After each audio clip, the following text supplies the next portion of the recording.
In 2003, high school sweethearts Sarah Rodriguez and Matt Corbett were 21 and 20 years old and had their whole lives ahead of them. They were planning for the future and building a life together.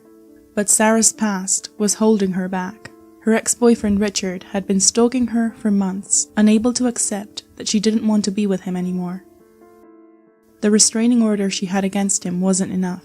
One day in April, Richard followed Sarah and Matt as they were on their way to Bible study in Sarah's car and shot them both in the head.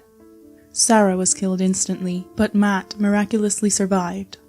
That was the start of an investigation that would uncover secrets that not even Sarah's family knew about the difficult relationship she and her ex-boyfriend had.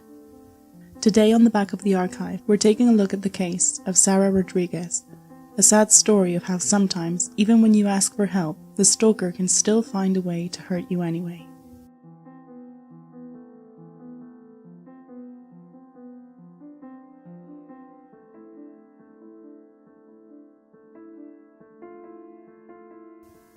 Sarah Rodriguez was born in 1982 and lived in Placentia, California.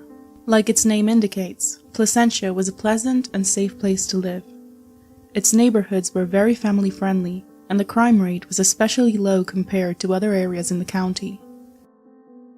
There, Sarah grew up surrounded by her family, who remember her as a very approachable and funny person with a great heart. Helping others was in her nature, so when she graduated high school, nobody was surprised when she pursued a career in child development. She was attending college and working as a preschool teacher on the side. Sarah came from a religious family, and her faith was a big part of her daily life. Whoever spent time with her had to understand how important this aspect of her life was, and her boyfriend, Matt Corbett, understood and shared this devotion with her. Matt was only a few months younger than Sarah, and since high school, the two had been dating. Despite taking a break for a few months in 2002, they were back together in 2003 and stronger than ever. Matt and Sarah understood and respected each other, and Sarah's family were convinced that the two were heading towards a beautiful life together. Sadly, their time together would reach an abrupt ending in April of 2003, when tragedy struck Sarah and Matt. Like we mentioned earlier, Sarah was very devoted to her faith, and she and Matt usually attended Bible study together. On April 16th of 2003, Sarah picked Matt up in her car. That evening they had Bible study, but before heading over there, they decided to pick up some takeout from a local restaurant and have it at home. On their way back from the restaurant, at around 5 p.m., a black Nissan cut them off on the road. Someone exited the car and went straight for the driver's side where Sarah was sitting. They pulled out a gun and shot her straight in the head. Immediately, and before Matt could get out of the car, the killer ran to the passenger side and shot Matt multiple times, both on his body and his head. Then, the mysterious gunman drove away. It was the middle of the afternoon in April, and of course many neighbors heard the commotion and the shots. When looking out the window, they saw Sarah's car and two people sitting motionless inside.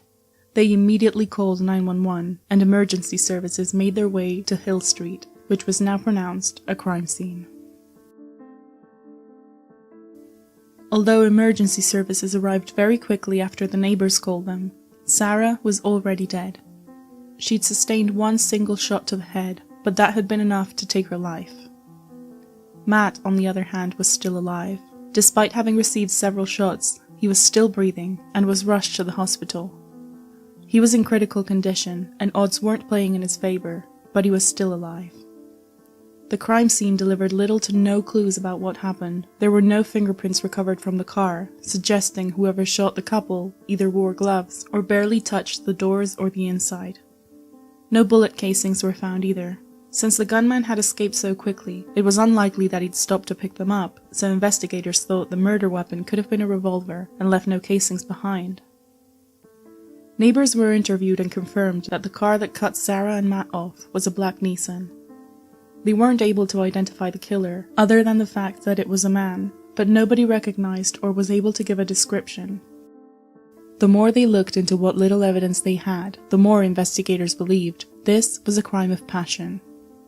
It was the middle of the day, on a quiet suburban street. Nothing was stolen, and the car had deliberately cut them off to shoot them. Everything pointed at a targeted attack against Sarah and Matt. But who wanted to harm them? To find out more, police began questioning the couple's circle, starting with one of Sarah's friends who was actually at the crime scene. When police taped off the crime scene, a young man seemed to be trying to get a closer look. It turns out it was a friend of Sarah's who was in the neighborhood and recognized her car. Police asked him questions right there on the spot, and after a few conversations, he mentioned a young man Sarah had been having trouble with, an ex-boyfriend who'd been bothering her for months. Sarah's family confirmed this information and also mentioned an ex-boyfriend of Sarah's. His name was Richard Namey.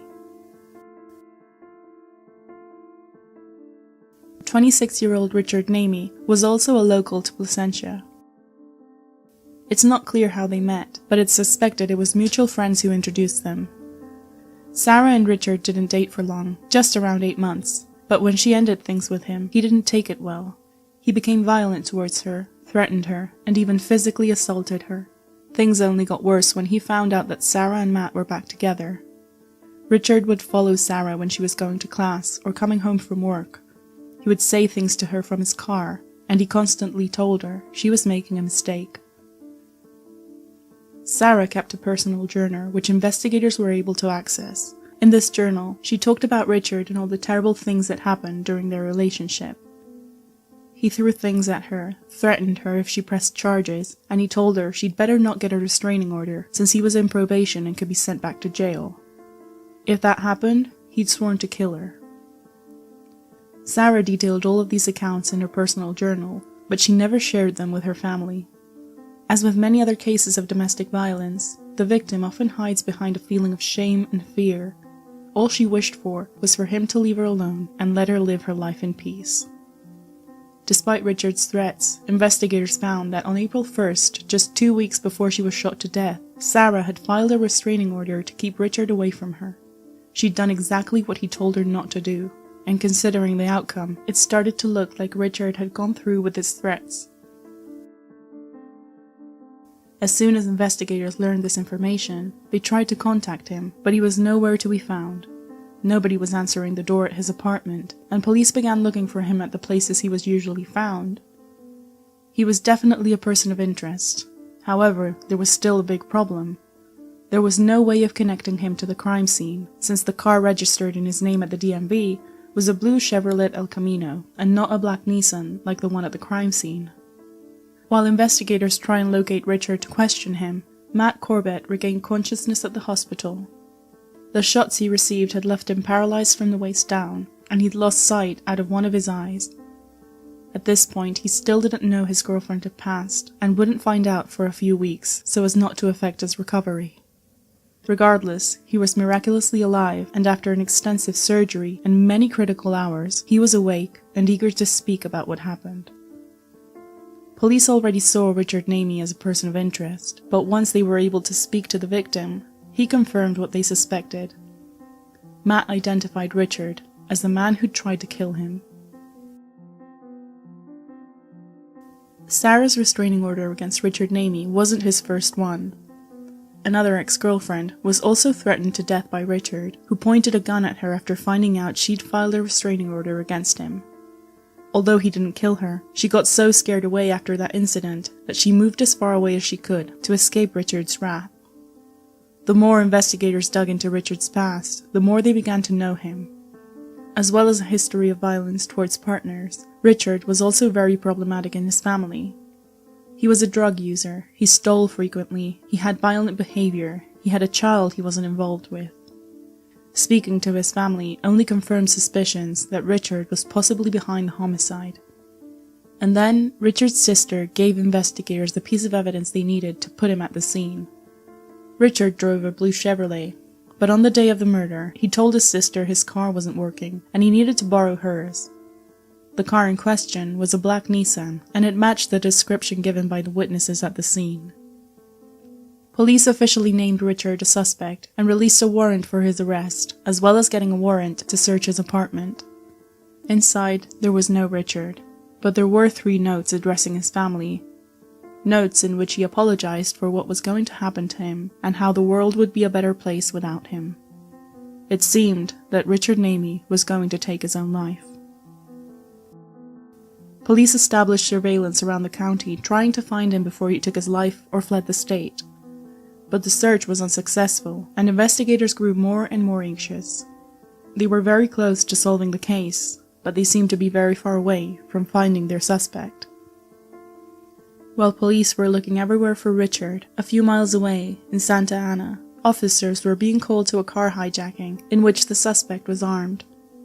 The car owner hadn't been harmed, but the suspect had sped off with their car and police began chasing him. The intense chase continued for several minutes until the suspect got out of the car and ran into a tunnel underneath a local school. It was dark and officers knew he was armed, but luckily they were able to apprehend him and take him into custody. When he was arrested, he told officers, "I'm going away for life, you don't understand." Police didn't understand why he thought stealing a car would send him away for life, until they asked for his ID. His name was Richard Namey, and immediately officers recognized him as the murder suspect their neighbors in the Placentia Police Department were looking for. Richard Namey was taken into custody and immediately confessed to shooting the gun that killed Sarah and injured Matt. The notes left saying goodbye to his family had only been a distraction to try and get away from the area before he was found. None of it was true.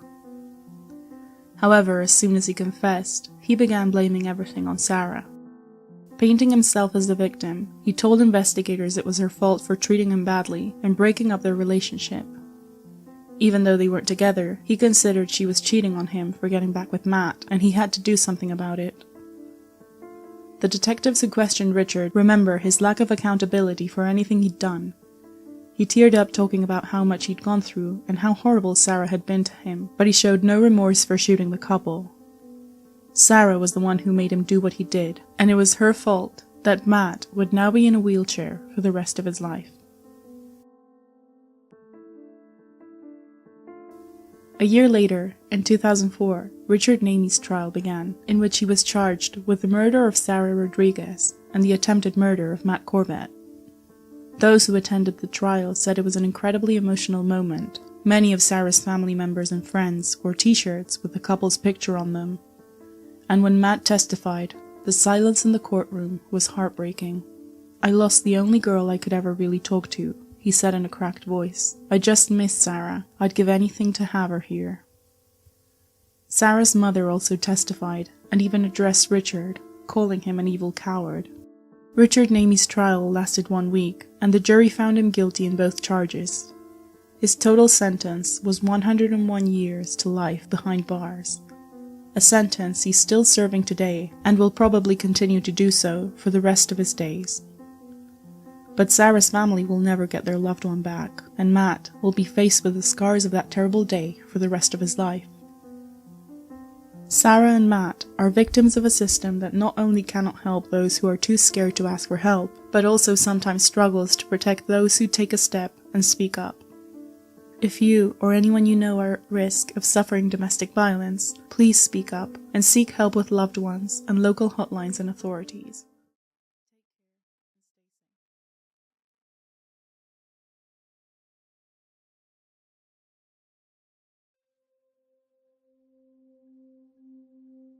On Saturday, May 13, 2006, 18-year-old Jarret Clark said goodbye to his mother and stepfather before heading out the door to an overnight camping trip to celebrate graduation with some of his classmates. His parents reminded him to be home by 10 the next morning, since they were celebrating Mother's Day at his grandmother's house. Jarret knew this. In fact, he gave his mother some flowers before leaving, and said "I love you" to both his mother and stepfather, just like he always did. That was the last time they ever saw Jarret alive. The next day, he'd never make it for Mother's Day celebrations, and nearly a week later, his body would be found floating in the lake. A long investigation would lead nowhere, as Jarret's classmates covered up the truth with multiple versions of what happened that night, going as far as planting evidence. It would take 8 years before the first arrests were made in this case, and a decade before the family could finally begin to move on from this tragedy. This is the story of Jarret Clark and the cover-up that obstructed justice for 10 years.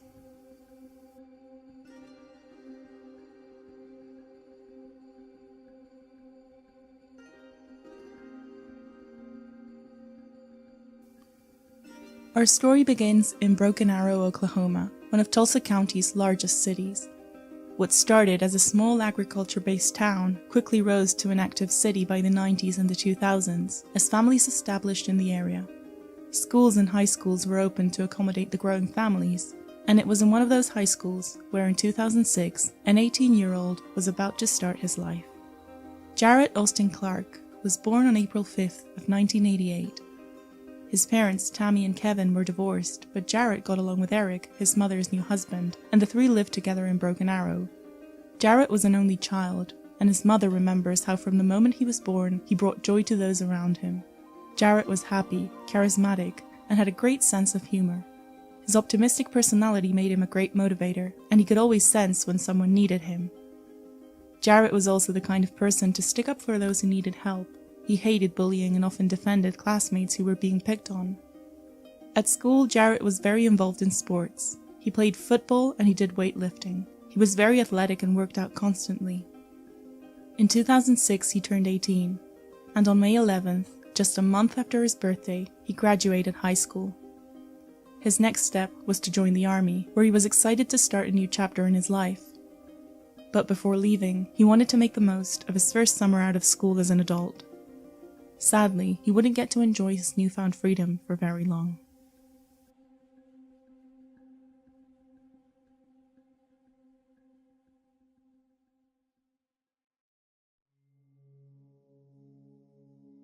Jarret had many friends in school, but he also got along with other classmates outside of his regular friend group.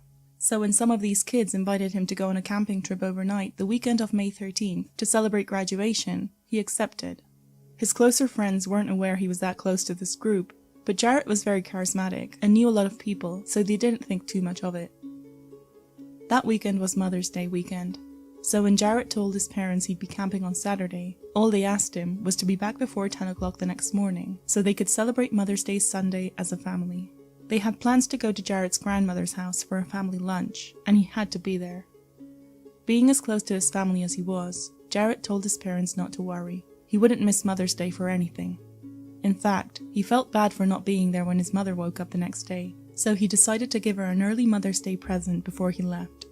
A picture frame with his graduation photo, along with some flowers. This gesture really showed what kind of a son Jarret was, and his mother was delighted. After giving her the flowers, Jarret packed his overnight bag and camping gear and made his way out the door. Before he left, he turned to his mother and stepfather and told them, "Love you guys," like he always did before going out. Then he was off. The next morning, Tammy and Eric, Jarret's parents, woke up and had breakfast. After that, they began getting ready to leave towards their Mother's Day lunch. When the clock struck 10, they began getting anxious. Jarret was never late, and if he was, he most definitely would have called to let them know. As the clock moved forward and crept towards 11, Tammy got the feeling something wasn't right. She began calling some of Jarret's friends, but nobody had seen him. Like we mentioned earlier, the group he went camping with wasn't his close group of friends, so nobody had seen him since before he left for the campsite. The family then began calling local hospitals and police stations, in case he'd been hurt or gotten into some kind of trouble. But once again, there was no sign of him, and nobody knew where he was. Tammy went to the police, but in the beginning, since it was still early in the day, officers didn't think it was a serious matter.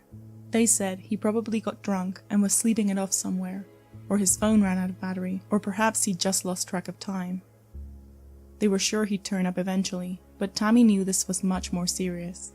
Her gut was telling her Jarret was not okay. The evening of May 14th, after finally tracking down who else was camping with Jarret the night before, his family managed to speak with one of the teens who was also there. His name was Brandon Hargrove, and he had Jarret's phone with him. Brandon told Tammy that Jarret had left in the middle of the night after they had an argument. According to Brandon, Jarret was very drunk and had tried to sexually assault one of the girls there, who happened to be Brandon's girlfriend. After confronting him, he said Jarret had picked a fight with him and then left the campsite on his own, but forgotten his things, and that's why Brandon had his phone. Tammy couldn't believe what she was hearing. Jarret had never been aggressive, especially not towards women. In fact, he was usually the one to defend victims of bullying. So when this teenager she didn't even know told her son had assaulted a girl and then picked a fight with him, it just didn't feel like the truth. Regardless, they now knew where Jarret had last been seen by witnesses who were there with him, and there was a chance he was injured or lost his way back. Because the police were still brushing this off as a runaway or a drunk teenager, Jarret's family and friends took it upon themselves to search the area for any sign of him. The campsite the group stayed at was at Fort Gibson Lake, a popular fishing and camping area, surrounded by forests of thick trees. For hours, the group searched the area surrounding the lake, shouting Jarret's name and keeping an eye out for any sign of him. However, they found nothing. After dark, the search was called off until the next morning, and it took another 2 days before the police got involved and officially began searching for Jarret. On the third day of searching, and finally led by authorities, Jarret's stepdad, along with investigators, located one of Jarret's shoes. The position of it was odd, since it was perched on top of a rock. A few minutes later, they also located his jacket. It was beginning to look like Jarret may have been badly hurt, and the story of him just walking away from the campsite was sounding more and more unlikely. Finally, on May 19th, nearly a week after he went missing, Jarret was found. Floating on the lake, not far from where his clothes were found, the 18-year-old's lifeless body was recovered.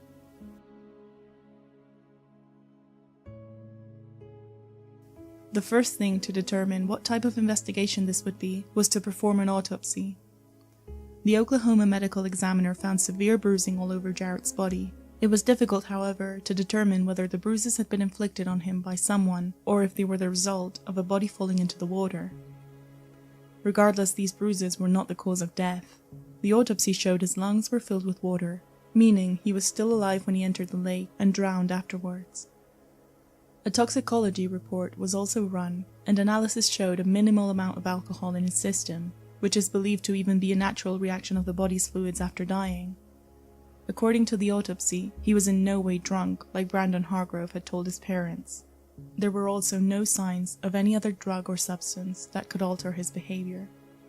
With the autopsy complete, police were starting to believe this was far from an accident and began investigating exactly what happened to Jarret Clark, and the next thing on the list was to round up the witnesses. So, who was there that night? There was, of course, Jarret Clark. Then there was Brandon Hargrove, who knew Jarret from weightlifting at school. They weren't close, but they saw each other at school frequently and often exchanged a few words. Then there was Kristy Manzanares, who was Brandon's girlfriend. She also attended the same school, but was younger than them. Dana Hargrove was Brandon's sister, and her boyfriend, Tony Wallen, was also there. Lastly, in the group, there was another friend, Wayne Humphrey. The group was very different to Jarret's usual friend group. Brandon was known for being short-tempered and picking fights, apart from having a record for drug use and possession. He was a jealous guy, and didn't take it well when others showed interest in his girlfriend. Many of those attending the camping trip weren't even graduating that year, so why did Jarret go with them? It was rumored that Jarret had a crush on Courtney, and it seemed that she was also showing an interest in him. Apparently it was Courtney herself who insisted Jarret should come to the trip with them. Despite it not being his usual environment, Jarret was drawn to Courtney and decided to go and have a chance to be around her. Police first questioned Brandon, and his second version of the story was much more detailed than the one he'd told Tammy just hours after her son went missing. According to his statement, Jarret had tried to get into Courtney's tent and force himself upon her. Brandon had then confronted him, and after a heated argument, they both got into a physical fight, punching each other. Then Jarret had taken off, leaving the campsite and some of his things behind, but the last they'd seen of him, he was alive and well. The rest of the group backed up Brandon's story. However, police noticed each testimony was slightly different than the other, and many details were getting mixed up. Courtney, Tony, Wayne, and Dana's retelling had confusing pieces of information, and it was hard to paint an accurate picture of what really happened that night. So police began looking for witnesses outside the group. A woman came forward. She was there that night, at a campsite right next to the one the teens were at. She was camping with her teenage son, her boyfriend, and her boyfriend's brother. According to her story, they heard shouting and arguing coming from the campsite. It sounded like they were fighting over a girl. Her son went over there to try and break up the fight, but seeing that things were getting tense, he went back to his family and they packed their stuff and left. She said they were very uncomfortable, and since her boyfriend and his brother both had records, they were afraid police could get involved, and they didn't want to be mixed into anything. In an effort to get the story straight, police talked to Kristy Manzanares again.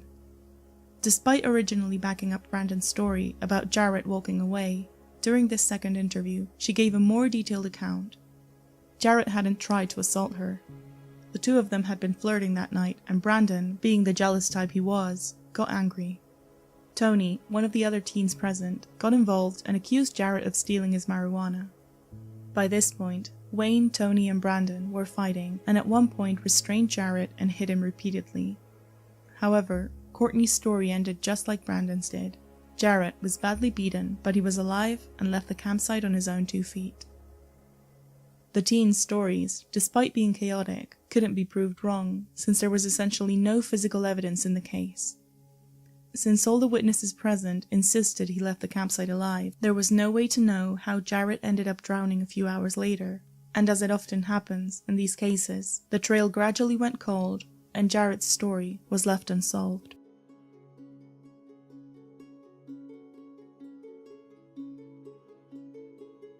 Over 400 students attended Jarret Clark's funeral. His friends and family couldn't believe he was gone, and on top of that, the circumstances of his death were still a mystery. For 6 years, the case went cold, but his family never gave up. The Clarks wanted action, but they were advised not to go to trial. With so little evidence available, it would be hard to build a case against Kristy, Tony, Wayne, and Dana. Jarret's family also suspected the Hargroves had a relative in the force who helped keep the focus away from them, slowing down the investigation and brushing away certain tips.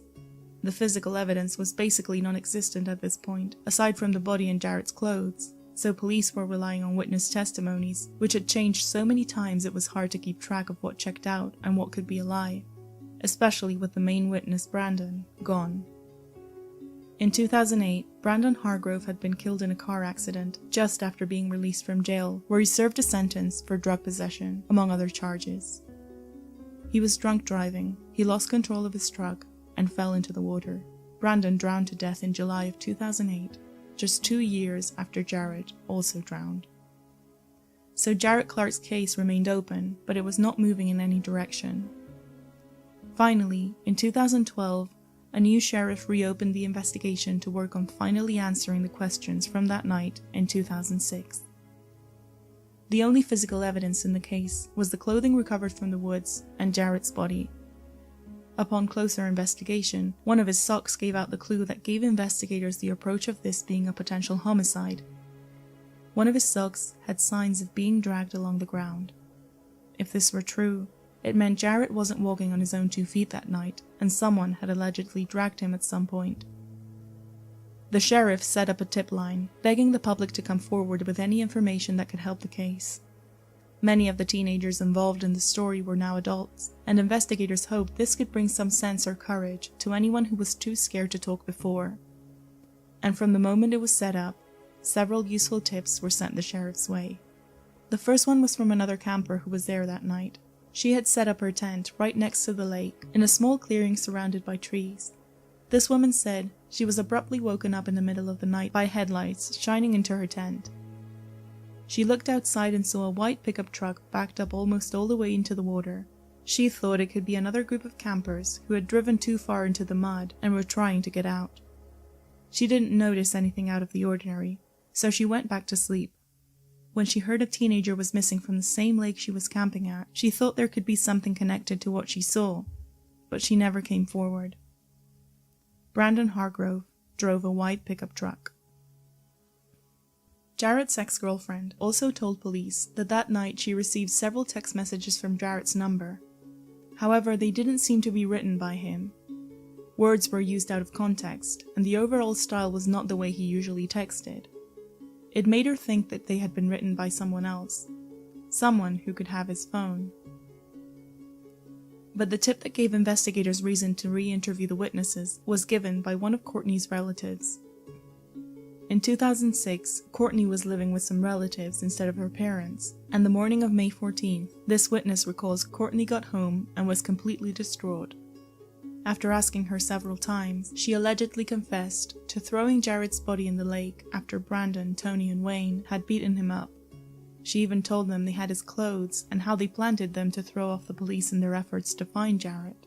According to this witness, she went to the police with this information, but it was never followed up. 3 days later, Jarret's body would be found. With all this new information, police were sure they were investigating a homicide now, and decided to round up the witnesses once again and revisit the night of May 13, 2006. This is where the story the witnesses told for years began to crack. Investigators questioned the witnesses with a different approach, trying to understand if at some point Jarret had been knocked out cold. Wayne Humphrey was the first one to change his story. In 2012, he was in prison for other charges, and when he was questioned about that night, he changed his story and admitted that after an argument, Brandon had him hold Jarret while he and Tony beat him up. He said the force with which they were hitting him was so strong, he felt every blow. By the time they were done, Jarret was knocked out cold. Courtney Manzanares was also re-interviewed with her relative's story now on the table, and faced with the pressure of events finally catching up to her, she caved and told police what happened. That night, she said, Brandon was being arrogant and jealous, just like he usually was. They had all been drinking and taking pills, except for Jarret, who she recalls barely had anything to drink. Just like it was rumored around school at the time, Courtney and Jarret had developed a crush for each other and spent that night flirting. At one point in the night, they ended up in a tent together, and although they were just talking, when Brandon found them, he confronted Jarret and accused him of stealing his girlfriend. The argument began to escalate, and Brandon got aggressive. Tony and Wayne got involved too, and that's when they restrained Jarret and began punching and kicking him. Jarret tried to run away from the campsite, but after only a few seconds, the others caught up to him again and continued hitting him. After beating him that second time, Jarret was completely knocked out. So much, in fact, they thought he was dead. Panicked at the thought of having killed their classmate, they got scared and decided to throw his body in the lake, dragging the body to Brandon's truck and backing it up near the water, like the witness saw. Brandon, Courtney, Tony, Wayne, and Dana then packed everything in the camp, took Jarret's phone and his clothes, and left. Before leaving, they discussed their story and decided what they would tell the police. Then, they all went home. Courtney told investigators they all truly thought their story was solid and that they were going to get away with it. With this new evidence and testimonies being much more solid than before, there was finally a case to build for the homicide that ended Jarret Clark's life. In 2014, Courtney Manzanares was arrested and charged with conspiracy to be an accessory after the fact. Tony was arrested just a few months later and charged with second-degree murder.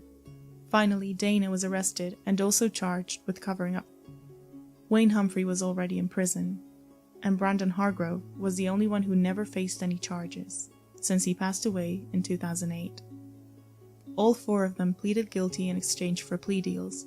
In June of 2016, Tony was sentenced to 8 years in prison, along with 12 years of parole after pleading guilty to second-degree murder. Dana pleaded guilty to obstruction and was handed a 2-year probated sentence. Courtney was given a 2-year prison sentence and 5 years of parole after pleading guilty to conspiracy to be an accessory after the fact. The truth was finally out. It took years, but Jarret's family finally found justice served for the death of their son. During all the years Jarret's death was still a mystery, his family kept his memory alive. Tammy still has the flowers her son gave her that morning, dried and preserved, as the last thing her son ever gave her.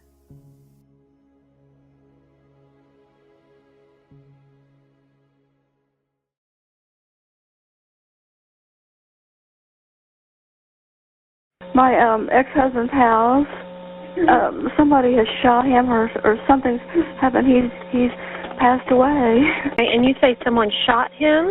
It looks like someone shot him. There's a gun lying by his left hand. Do we think he did this to himself? Well, ma'am, I'm not sure. Okay. I would hope not. Okay. You know, I mean... On March 21st, 2016, a woman called 911 in distress. She had just found her ex-husband dead in his home in Broken Arrow, Oklahoma, and all signs pointed to him having taken his own life. However, after the police investigated the scene, they quickly noted something didn't add up. The body had been moved, the timeline was off, and new witnesses were popping up in a matter of hours giving contradicting information. A tangled investigation would uncover just how the secrets of this broken marriage had led Judith Nix to make the choice of murdering her husband Kenneth in cold blood.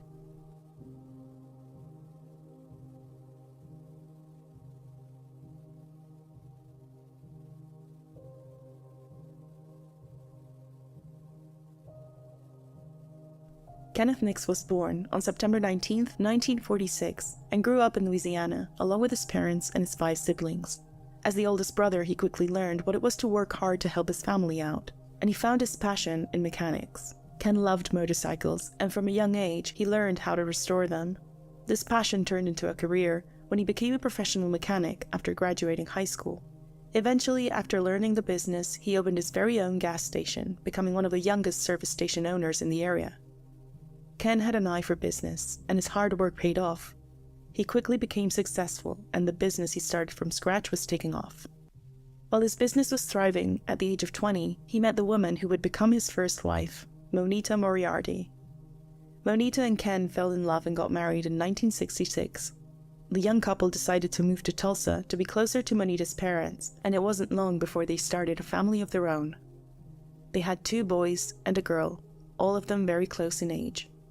However, not everything was perfect in Ken and Moneta's marriage, and after a few years of marriage, the couple decided to separate. His now ex-wife moved into an apartment with the 3 children, and Ken would visit on the weekends. But Moneta was going through something else, something for which she didn't get the help she needed in time, and in 1974, the 27-year-old mother of 3 took her own life. Kenneth took his children, and the 4 tried to rebuild their lives without Moneta. It wasn't easy, but Ken's children remember their father as a kind, loving man who taught them the value of hard work. At the time, Ken's businesses were doing great, and he was even expanding into new ventures. In 1980, he opened Inland Divers, a scuba diving business specialized in recovery missions in car accidents or natural disasters that required underwater rescue. This business, just like all of the others, proved to be a success. During these years, Ken continued to try and find love again. He was married 3 more times over the next decade, but all of the marriages ended after a few short years. His children didn't understand why their father changed partners so often, and he told them he was trying to find the perfect woman to become their mother, so their family could be complete again. And it seemed that in 1984, he found that person, and her name was Judith Bailey. Judith, or Judy, was a divorced mother of 2. She and Ken met through their daughters, and although Ken was quickly infatuated by Judy, she was very reluctant to starting a relationship after being badly hurt in the past. Judy was originally from Texas, but had moved to Tulsa when she was a girl. At a very young age, she married the preacher's son, and the 2 moved to the countryside just outside of Tulsa. Judy found a job as an accountant, and the 2 started a family. They had 2 girls together, Angela and Shelley. However, their marriage wouldn't last long either. After a history of infidelity and heavy drinking, Judy had enough and decided to get a divorce. This difficult marriage affected her trust in future relationships, and even when she met Ken years later, she was still reluctant to starting relationships. She just didn't trust him. But Ken was falling in love with her, and they progressively spent more and more time together, and they decided to get married in 1985. Judy's teenage daughters decided to stay with their father to keep attending their school and not change their routines, while Judy moved into the Nix family home. Judy seemed to fit into the family perfectly. She got involved in Inland Divers as an accountant and helped Ken grow the business even more. They were a great match for business as well as for family. They had a lengthy marriage, longer than any of their previous ones, but eventually problems started to surface. Their differences were mainly centered around the way they raised their children and how they treated them now as adults. Ken felt Judy coddled her daughters too much, and was very quick to give them money and help them out as soon as they asked her. He thought their children, now full-grown adults, should work their problems on their own as much as possible, especially where money was involved. He had taught his children to work hard, and he believed Judy's daughters should too. The tension between them grew as Judy kept financially supporting her daughters whenever they asked her for help, until 2011, when the couple decided to get a divorce. However, despite being divorced, the two found it hard to move on, and they kept a very close relationship. So close, in fact, that they'd still spend a lot of time together in their homes, as if they were still a couple. However, the tension between them is still there, so they would also end up fighting. Although they had divorced, they were still stuck in the same place they had been for years. Or they would be, until March 21st of 2016.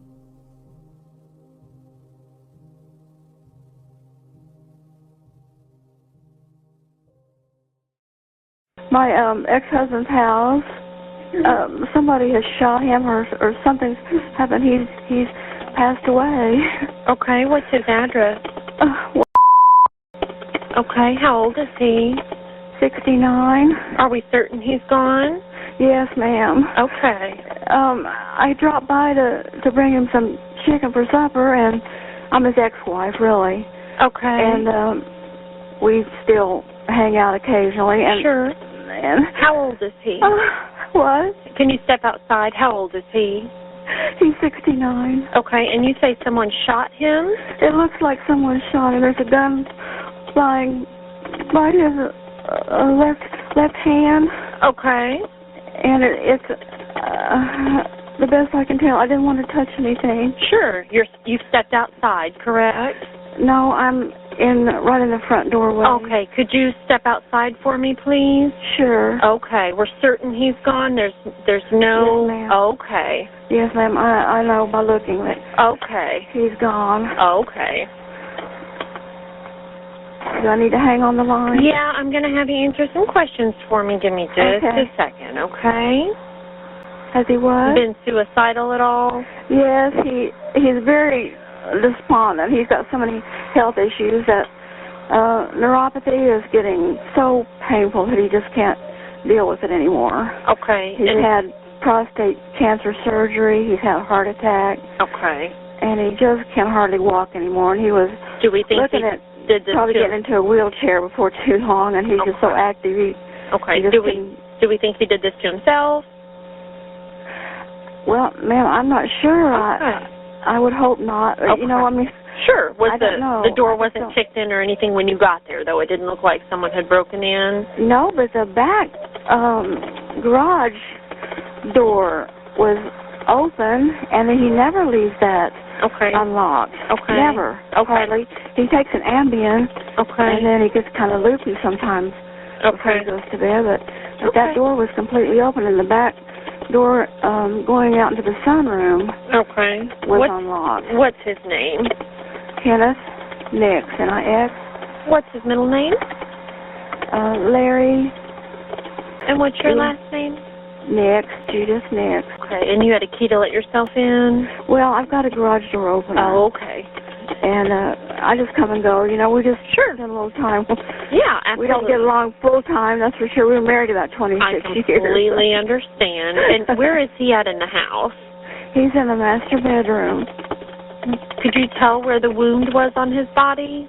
I was looking, it looks like maybe in his left side. His head? Face. Okay.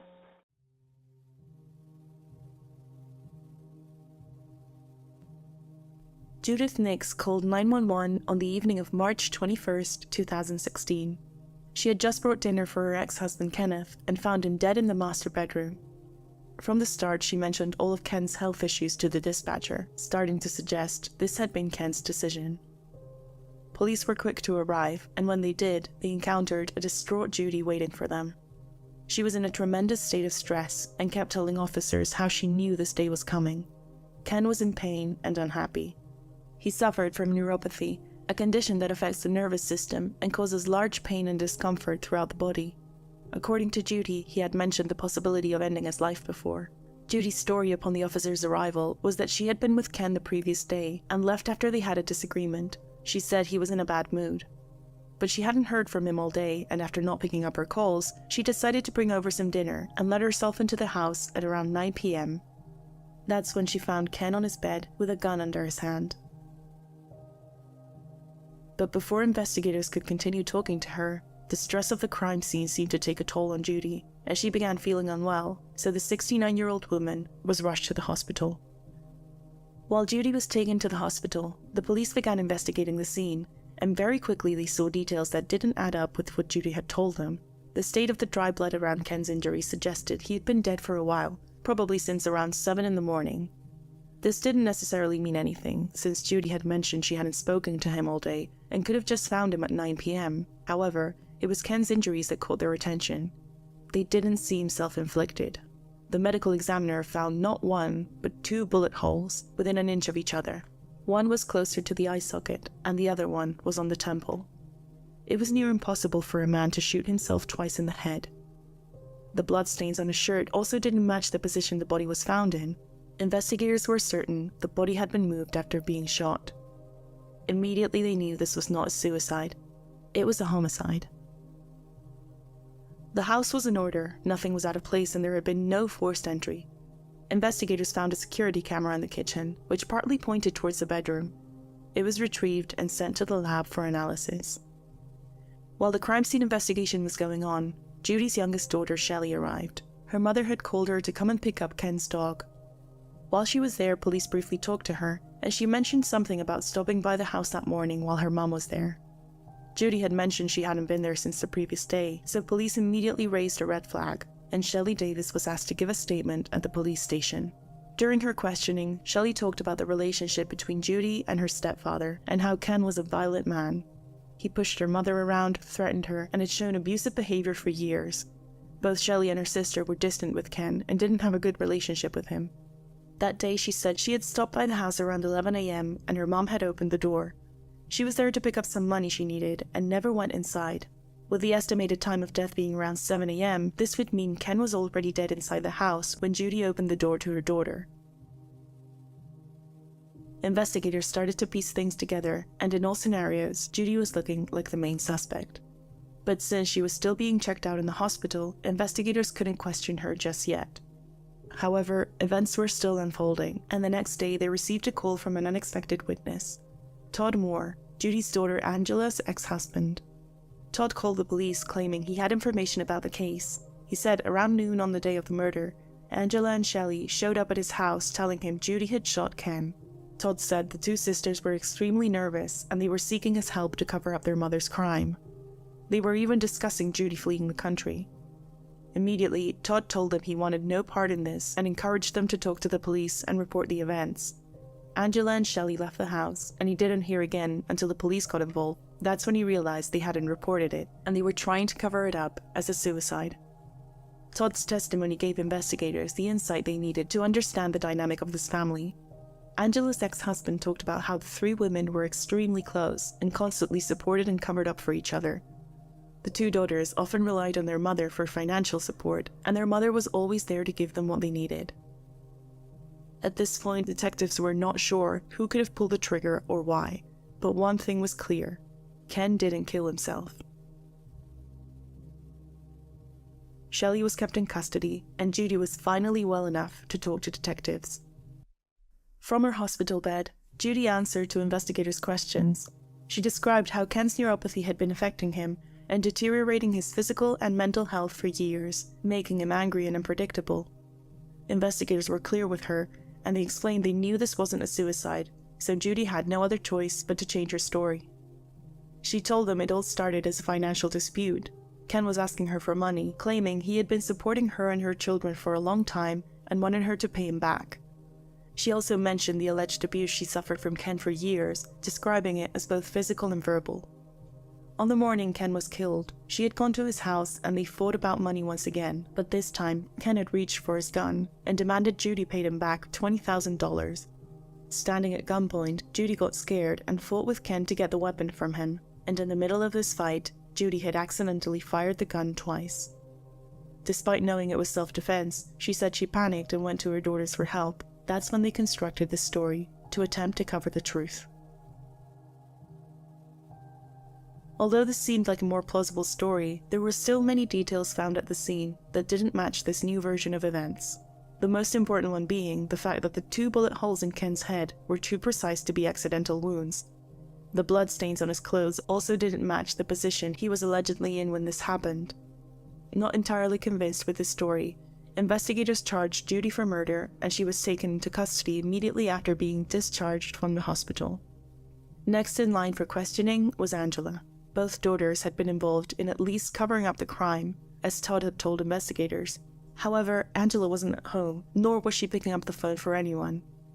It took 3 days to find her. Police even considered issuing a warrant for her arrest. However, she finally came in and provided a statement. Angela began stating she knew nothing about the murder. She never went into the bedroom and never helped stage a scene. Investigators knew she wasn't telling the truth, so they decided to press her with information about the camera. Although the security cameras recovered from the kitchen had been mysteriously wiped clean, investigators bluffed and told her the camera was indeed operational and had been recording on March 21st. With this information, Angela went silent and immediately asked for a lawyer. Investigators weren't able to get more information from her then, but this reaction definitely confirmed she knew much more than she was letting detectives know. The 3 statements by Judy, Angela, and Shelley were full of inconsistencies and contradicting information. It was hard to build a timeline, but investigators were slowly filling in the gaps using the witness testimonies and the evidence to build a theory. Judy had pulled the trigger, and both daughters had helped her stage a suicide. However, had this been an accident like Judy said, or had it been premeditated? Investigating the allegations of domestic violence, detectives uncovered there had indeed been calls to the police in the past 6 years reporting violent behavior within the couple.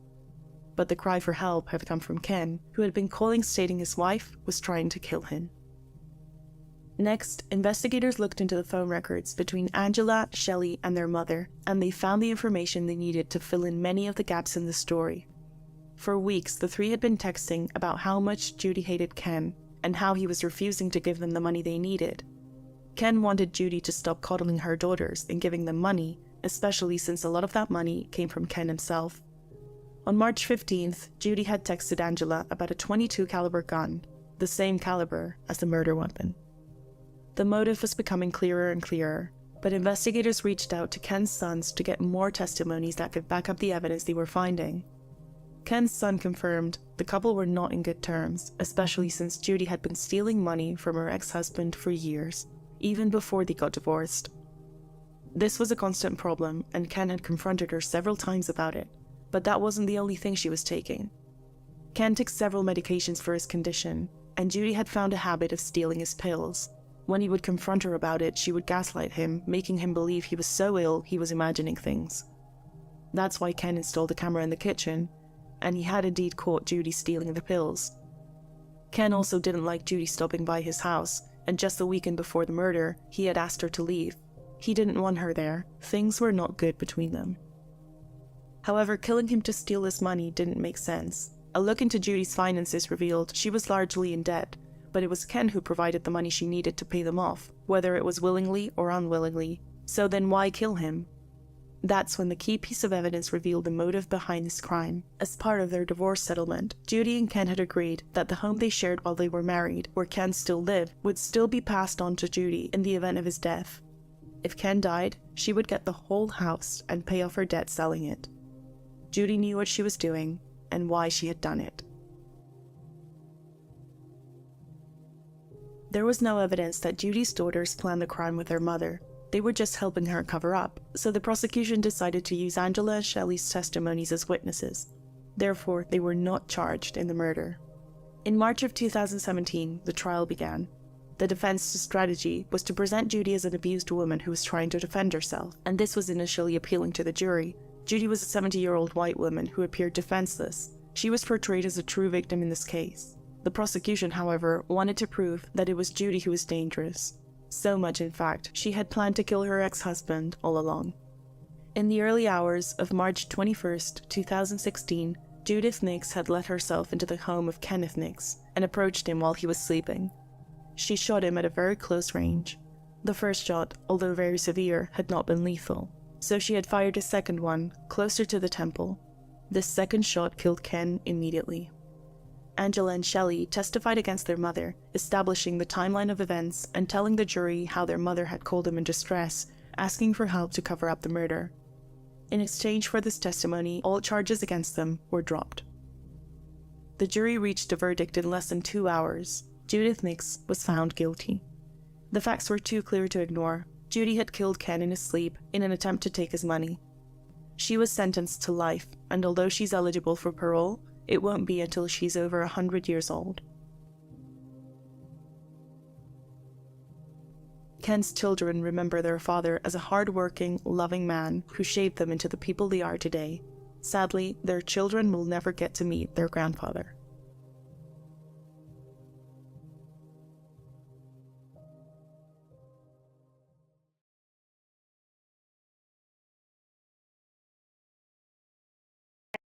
Hi, I'm Kristy Manzanares. Welcome to Encanto's Respiro.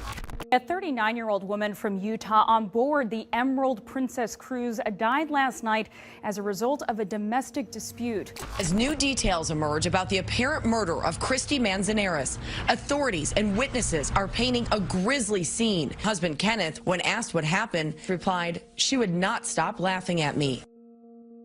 I'm one of the realtors on this home, so stop by home number 6 and see us. We're excited to have y'all here.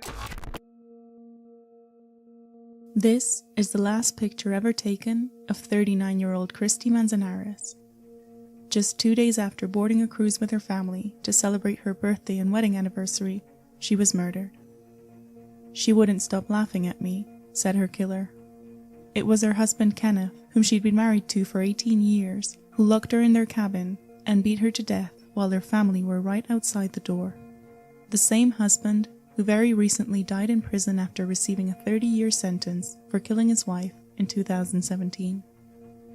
What started out as a lovely family vacation turned into the worst night of their lives, a night that will haunt them forever.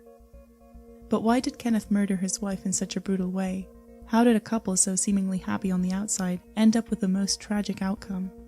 Today we're covering the murder of Kristy Manzanares and the vacation that ended it all.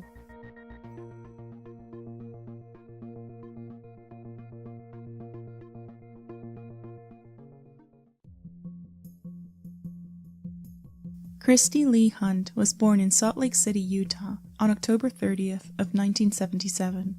Her childhood was very carefree. She loved swimming, riding her bike, and was very close to her family. But if something stood out, that was her charismatic personality. She was strong and determined, and from a very young age, she worked towards her goals, no matter what. In high school, she was very active in sports and other activities, earning numerous awards and recognition. But in between classes and after-school activities, Kristy found someone special, Kenneth Manzanares. Kenneth was a classmate, the same age as her, and the two teens instantly fell in love. They began dating, and very soon, when they were just 17 years old, they became pregnant. Kristy and Kenneth took on the pregnancy like they took on everything else, and with a little help from their families, they had their first daughter. But being a new mom didn't stop Kristy from following her dreams. After earning her associate's degree at the College of Eastern Utah, Kristy went on to Southern Utah University, where she earned a Bachelor of Arts degree in Family and Consumer Science with an emphasis in interior design.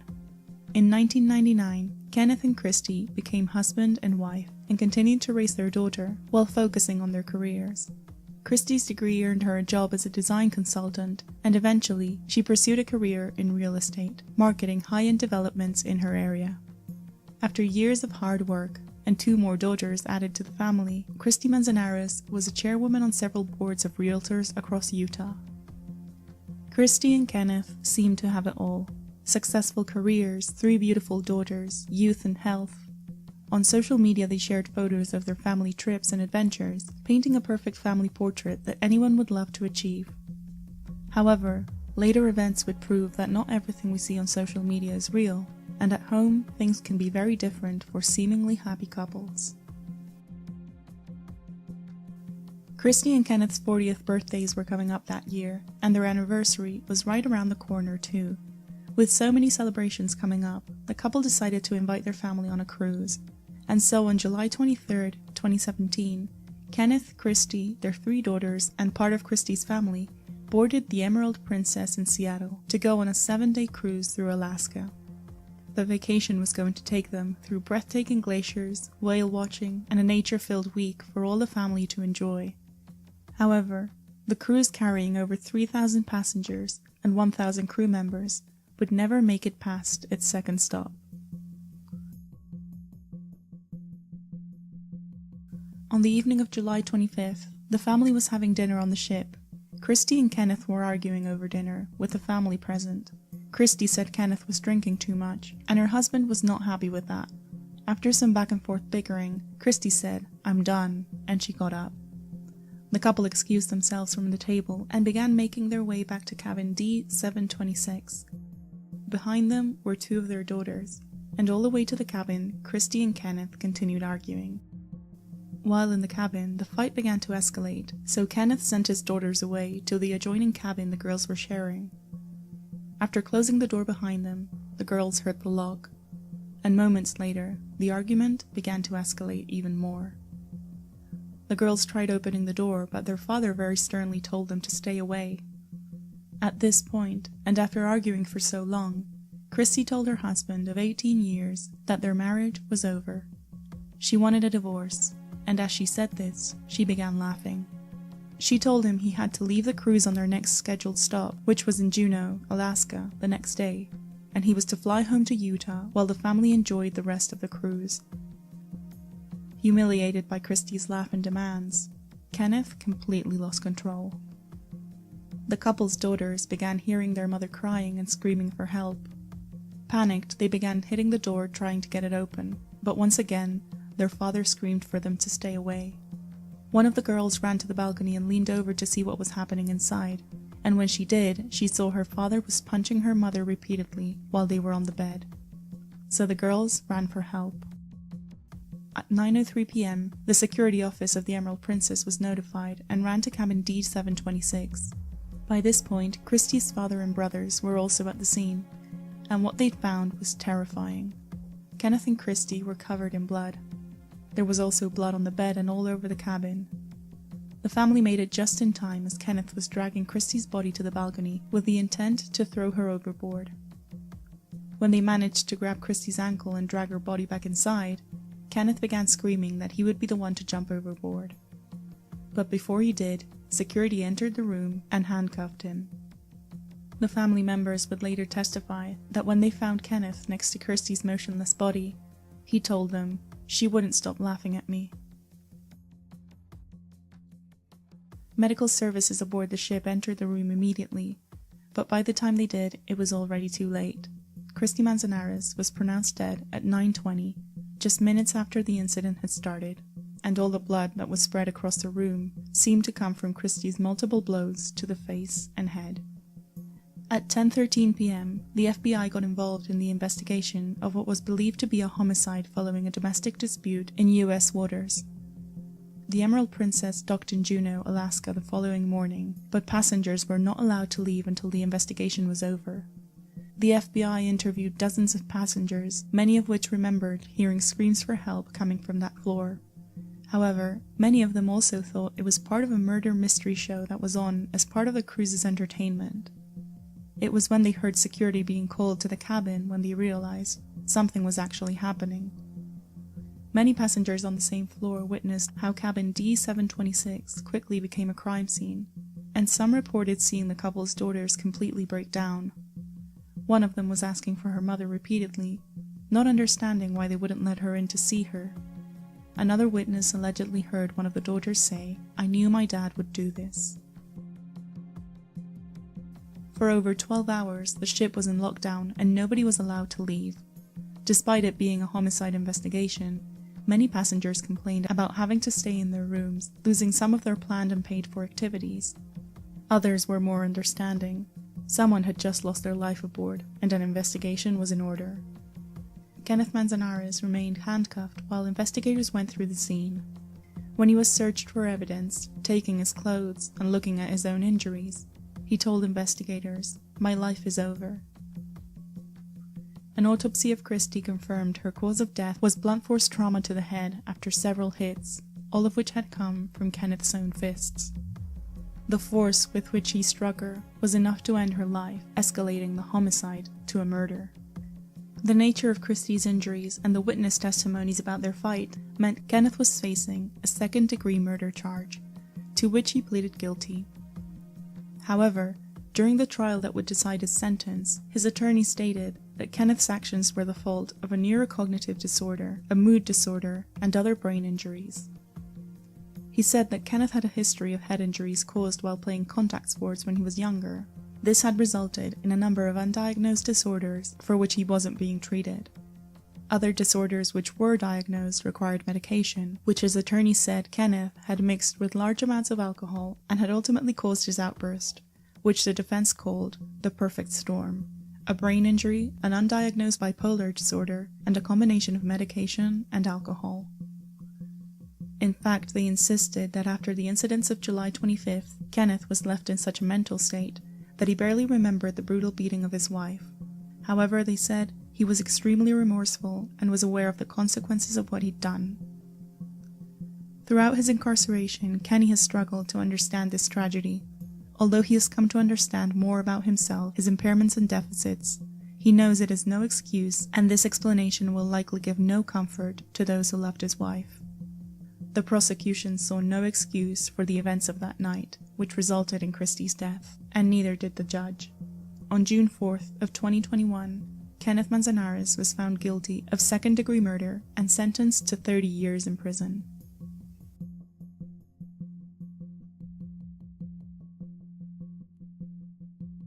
A St. George area man serving a 30-year sentence in an Alaska state prison for the murder of his wife has been found dead in that prison. According to the Alaska Department of Corrections, 43-year-old Kenneth Manzanares was found dead in his cell on Wednesday morning. A little over a month after his sentence, on July 14th, Kenneth Manzanares was found dead in his prison cell at around 7 o'clock in the morning.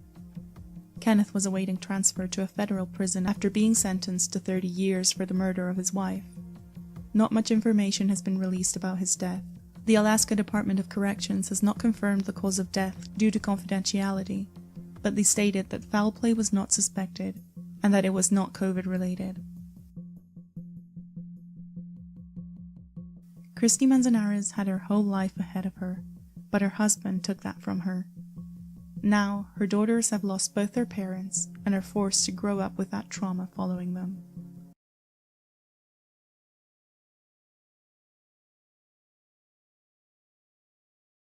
This is the last image of Molly, captured about 13 minutes before she went missing. Molly said, "Goodbye, I love you," and ran off. It was her 8th day on her new job as a lifeguard. That was the last time I saw or heard from my Molly.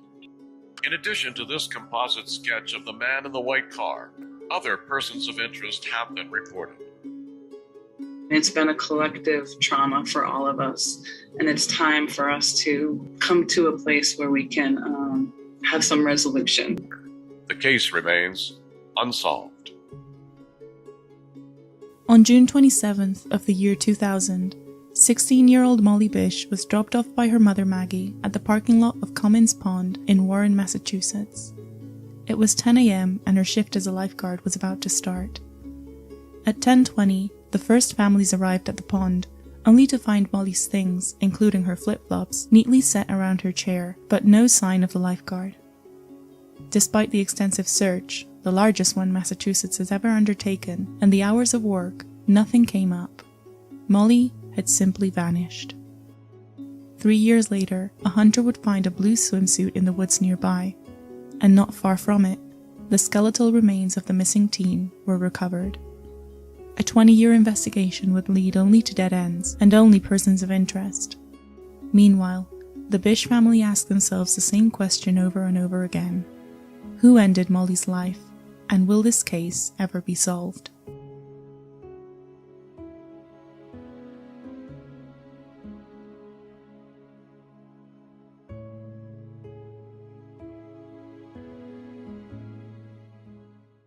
Molly Ann Bish was born August 2nd of 1983. She was the youngest of Maggie and John Sr.'s 3 children. The Bish family was originally from Detroit. However, an incident in their old neighborhood pushed them to move. A woman was attacked walking back home from work and was later found murdered. This scared Maggie and John, who decided to relocate and find a safer place to raise their children. and just like that, the Bish family moved to Warren, Massachusetts. Life in Warren is quiet. It's a small town surrounded by nature, but a peaceful environment to raise children in, which is exactly what Maggie and John were looking for. John Jr., Heather, and Molly grew up to be very happy there, especially Molly. Since she was a child, Molly stood out from the crowd. She was kind and outgoing, and wasn't afraid to bring out her goofy and fun side. At school, she proved to be a great student. She had no trouble getting good grades, and was heading to a bright future. But if there was something she especially loved, it was sports. Molly was very athletic and played both soccer and basketball in high school, and as someone who loved the outdoors, she would seek every opportunity she had to spend time among nature. That's probably why, in the summer of 2000, she inherited her brother's lifeguard job at the pond. For the past 3 years, John had been the lifeguard, so it was her brother who trained her and prepared her to take over. Molly was excited for this job. Not only would she get to spend time outside, but there were also activities for children planned in the pond where she'd be working. Molly had a passion for children. Her sister Heather had a baby at the time, and Molly loved her. Working with children was her dream, and after high school, she wanted to go to college and work in the field of education. So after learning from her brother and working hard to earn her certification, Molly started her job on June 19th of 2000, where she was going to spend the whole summer as a lifeguard at Commons Pond. Commons Pond is a small recreational area located in a central and residential part of Warren. During the summer, they offer swimming lessons for children, and it was a popular place for families to cool off from the heat. The pond is surrounded by an artificial beach, and that's where Molly's lifeguard post was located. Every morning, Maggie Bish would drive Molly to the pond. However, on June 27th, it would be the last day she would get to do that.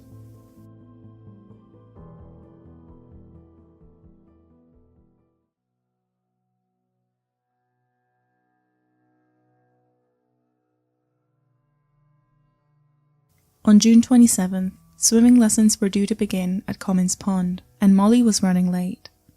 Her mother drove her to work just in time, and she arrived at the parking lot at exactly 10 a.m. Mother and daughter said their goodbyes, and Molly hurried down to the beach to set up for the day. However, at 10:20, only 20 minutes after Molly had arrived, the first family got to the beach, only to find nobody was there. A mother saw the lifeguard post was set up. There was a towel, flip-flops, and even a backpack around the chair and bench. However, the teenage lifeguard was nowhere to be found. As the minutes went by and more parents arrived, the absence of a lifeguard became strange, especially since all her things were left at the post, so one of the parents eventually called the parks commissioner and reported their concerns. The parks commissioner quickly went to the beach and saw for himself that Molly wasn't there, and after a quick search of the surroundings, he called the police. At around 1 p.m., 3 hours after dropping her daughter off, Maggie got a call. It was the police, and they were saying that Molly was not at the pond and she hadn't been all morning, although her things were still there. Maggie was shocked. She had dropped Molly off herself that morning. What did they mean she was gone? The family quickly went to the pond to try and figure out what was happening, but when they arrived, they found that the police weren't as anxious as them about Molly being gone. The initial thought was that Molly had left her job voluntarily and was maybe just hanging out with her friends. They also suggested that she had perhaps run away from home, a popular assumption when teenagers go missing, which only frustrates the parents who can sense when something doesn't add up, and in this case, none of these initial theories made sense. The family knew this wasn't a runaway. Not only were her shoes still there, along with all of her belongings, but Molly was responsible and hardworking. She wouldn't just take off and disappear, especially not without her shoes. Immediately they knew something had happened to her. So police took to another theory, that she had drowned. Her brother John, who had trained her to take over his job as a lifeguard, thought this was very unlikely. His sister knew about safety, she was an excellent swimmer, and no witnesses had seen her drown. Although this happened around 10 a.m., the pond was soon filled with people, so someone would have seen or heard something. Regardless, the pond was searched for signs of Molly and a possible incident which could result in her drowning, but after a whole day of searching, no trace of Molly was found.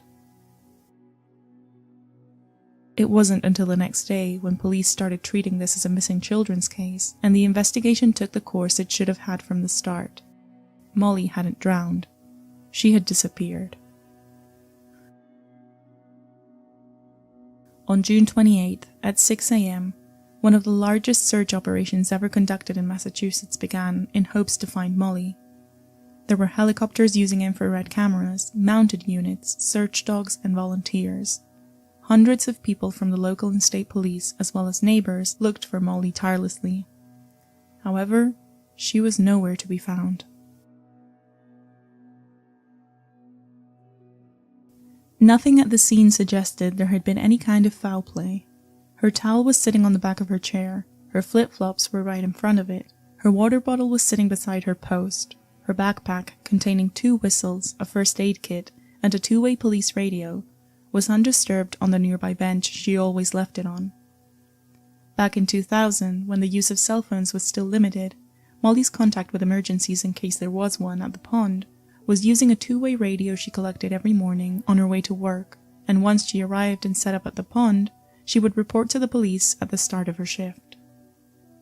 Investigators retraced her steps leading up to the moment of her disappearance, but nothing stood out of the ordinary in her routine. That morning, on June 27th, Maggie had driven Molly to work like she always did. They were running a little tight on time, since Molly was usually at the pond a little before 10 o'clock to set up. At 9:50 they stopped at a convenience store to buy water. At 9:56 she collected her radio from the station, and at 9:58 they pulled into the pond's parking lot. Maggie saw the lot was empty. Only a truck delivering sand for the pond's beach was there. Mother and daughter said their goodbyes, and Molly rushed to the beach to set up for the first day of swimming lessons. However, that morning, Molly never reported the start of her shift to the police, and 20 minutes later, parents began to arrive and eventually called the park's commissioner to report that the lifeguard was nowhere to be found. However, dismissing the theories of Molly running away or drowning, Maggie Bish told the police something that changed the course of the investigation. The day before Molly disappeared, June 26th, Maggie had driven her daughter like she always did. When they pulled into the parking lot that morning, there was a man with a mustache smoking outside a white sedan. As soon as she saw him, Maggie was uncomfortable. He was watching Molly closely, in a way that made her nervous to leave her daughter there. Regardless, Molly had to work, so Maggie helped her set up her post at the beach. When she walked back to her car, leaving Molly behind, she saw the man was still there, sitting inside his car. She mentioned how she locked eyes with him, and he just stared back at her. Just to be safe, Maggie had waited until he'd pulled out of the parking lot before leaving herself. This incident from the day before the 16-year-old went missing seemed relevant, so police made a sketch of the man, which was the only clue that could potentially shine a light on what happened to Molly. Although Maggie hadn't seen the stranger on the day Molly vanished, the sketch proved to be somewhat helpful at the beginning. Another witness said he saw someone with a similar description at the pond's parking lot a few minutes before Molly arrived. A second witness also came forward with information about a white sedan with a similar description to the one Maggie gave, parked at a nearby cemetery. This cemetery is connected to the pond by a path, so it's very likely that if someone had taken Molly, they had access through this path so as not to be seen in the parking lot. Considering only 20 minutes went by from when Maggie dropped her off and the first parents arrived at the pond, whatever happened to Molly happened fast. There were no screams or sounds of a fight heard. Molly's things were undisturbed, and no signs of foul play were evident at the scene. This means that if a stranger took her, they would have probably had a gun, another weapon, or some way to keep Molly quiet and get her into their vehicle in a matter of minutes. However, no signs of this man or anyone matching his description were found during the search for Molly. To this day, it's the largest and most expensive search for a missing person ever undertaken in Massachusetts, and the most frustrating one too. Molly was simply gone.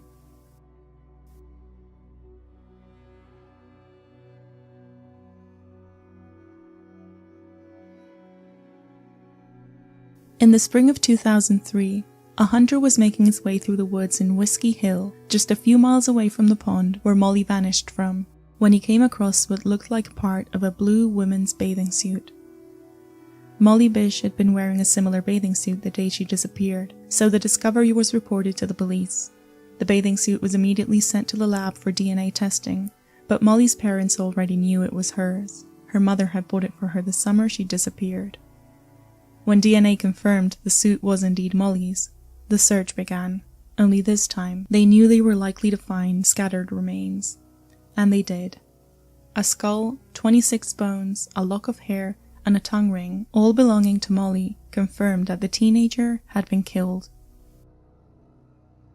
Although it was impossible to determine a cause of death with so little left of her, the main theory suggested she was murdered and buried somewhere in the woods. After years, animals had dug most of it out and scattered it around a 500-foot area. The Bish family buried their daughter on what would have been her 20th birthday in August of 2003 in an emotional tribute to her life. But the events of June 27th were still a mystery. What exactly happened to Molly Bish? Over 20 years of investigation haven't been able to answer any questions of what really happened on the morning when Molly vanished. Hundreds of tips have come in over the years, none of which have resulted in substantial leads. The only lead for a suspect investigators had was a decades-old sketch of a man who potentially had something to do with Molly's disappearance, and attempts to identify that man have proven to be challenging. The first strong lead came in 2009, when a Florida man convicted of murdering his girlfriend was investigated as a suspect. Rodney Stanger had lived just a few miles away from Warren for over 20 years, and only a few months after Molly's disappearance, he moved to Florida. Rodney had murdered his girlfriend, Crystal Morrison, who he'd been with for over 2 decades. After seeing what he had been capable of, the victim's sister thought this may not be the first time he'd killed someone, and she alerted the Massachusetts authorities since Rodney had a white sedan at the time of Molly's disappearance. He'd also been fishing at Commons Pond and hunting in the area where Molly's body was found. When compared next to the sketch, police saw a resemblance and decided to investigate further. However, no evidence was found of his involvement, and he was never charged in the case of Molly Bish. Another lead came in 2011, when a man named Gerald Battistoni was named a suspect. A private detective investigating the case had a reason to believe he was involved in Molly's death. Gerald had several charges of rape in the 80s and early 90s, and he'd been seen in the area where Molly's remains were found. He too resembled the sketch of the mysterious man in the white sedan, and when he found he was being named a suspect in the case, as well as another murder case in the area, he attempted to take his own life in prison, but failed to do so. DNA testing was conducted to find out if he was involved in Molly's case, but the results were inconclusive. Gerald Battistoni died in November of 2014, and once again, the trail was cold. But in June of 2021, a new development brought hope to the case and the prospect of finally answering the question of who killed Molly Bish. Convicted sex offender Frank Sumner was named a suspect in the case last June. He's a person of interest, a suspect, if you will, in her disappearance and murder. Sumner had a violent past that included kidnapping and raping a 21-year-old woman. The county district attorney announced on June 3, 2021, that thanks to the investigation still in process and the tip lines available for the public to come forward, there was a new person of interest in the case, Francis Sumner Sr. Francis was born in 1945, and between 1960 and 2016, he lived in Massachusetts, where he worked at several auto repair shops. The new potential suspect had an extensive criminal record dating back to the 80s. Many of his charges included rape and kidnapping, for which he was sentenced and would have been released in the late 90s. However, questioning the suspect was not possible. Francis Sumner was found dead in his home in 2016 and was never questioned on the disappearance and murder of Molly Bish. Despite his criminal history, Sumner's DNA was never entered into any criminal databases. Sources tell us investigators hoping to solve Molly's murder are now working with DNA from his son, Frank Sumner Jr. Investigators are now asking the public to dig into their memories and try to find out more about Francis's habits, his whereabouts at the time, or any other information that could help confirm whether he had any involvement in the murder. The family of Francis Sumner quickly spoke out and demanded the DA provided them with any evidence of his involvement. However, since this is still an ongoing investigation, naming him a person of interest is a part of that investigation, and authorities have deemed it necessary to let the public know who is in their radar in order to bring closure to the family of Molly Bish. As of today, a year later, there have been no new developments, and Francis Sumner's involvement is still just a theory. Molly Bish's family, who've been working endlessly to try and keep this case in the public eye, are anxious to learn what investigators have found and how close they really are to solving this 20-year-old mystery.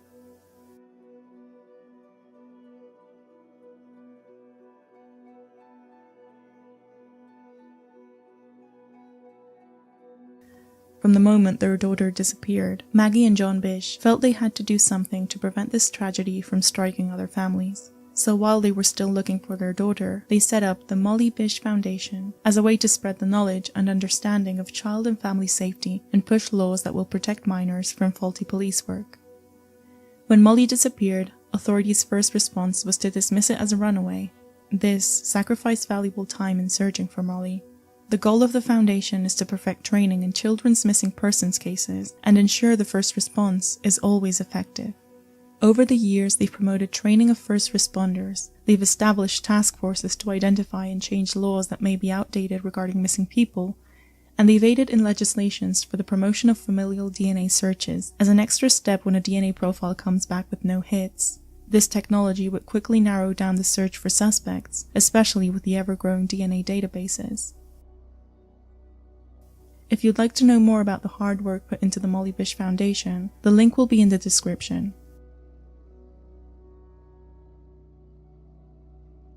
The Bish family was struck by tragedy, but while they mourn their loss, they've decided to become a voice of change, to protect other children and make sure nobody has to go through what they endured. The case to find out who killed Molly and why is still open.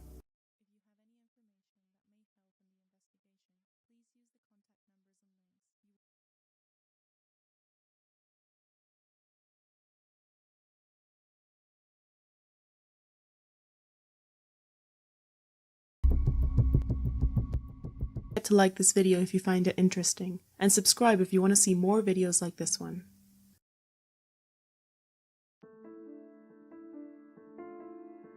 Alexandra Pesic was born in 1966 and was raised in Vancouver, Canada. Her parents were from Yugoslavia, and they'd settled in Canada in search for opportunities. Alex was very close with her family, especially her mother Zdenka. She had a humble origin, and her parents worked a lot through her childhood to provide her with a comfortable life. Her friends remember her charm and her wicked sense of humor. She was tall, blonde, and graceful, and as she grew older, her looks and charm attracted attention everywhere she went. So much, in fact, she participated in the Miss Canada pageant at only 19 years old. Good evening, everyone. My name is Alexandra Pesic, and I represent Burnaby, BC. My appreciation goes out to my sponsors, Brentwood Mall and Southern Music Limited. After high school and participating in Miss Canada, Alex found a job as a dental assistant at the age of 20.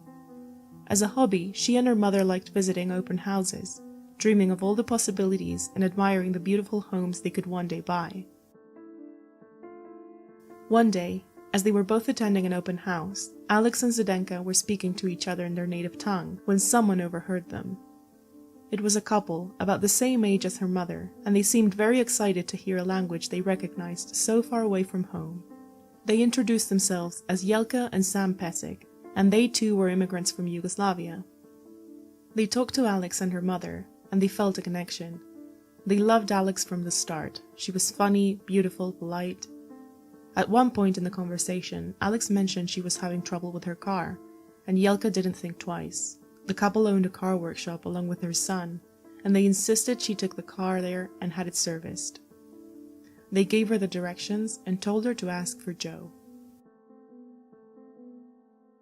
Sam and Hlavka Pesic had emigrated from Yugoslavia, just like many others in Canada, looking for opportunities to live more comfortably. Although it hadn't been easy, they worked their way through the 70s, and by the 80s they were living a comfortable life. They were able to afford a nice house, and they had plenty of savings. They ran a car repair shop with her 27-year-old son Joe, who met Alex one morning when she drove into the shop just like Hlavka had suggested. Joe and Alexandra fell in love instantly. As soon as they met, they began dating. The couple wouldn't just go to any restaurants, they dined at some of the best places in town, ordering expensive meals and wine. Joe also had a motorcycle, and the two of them would ride around frequently.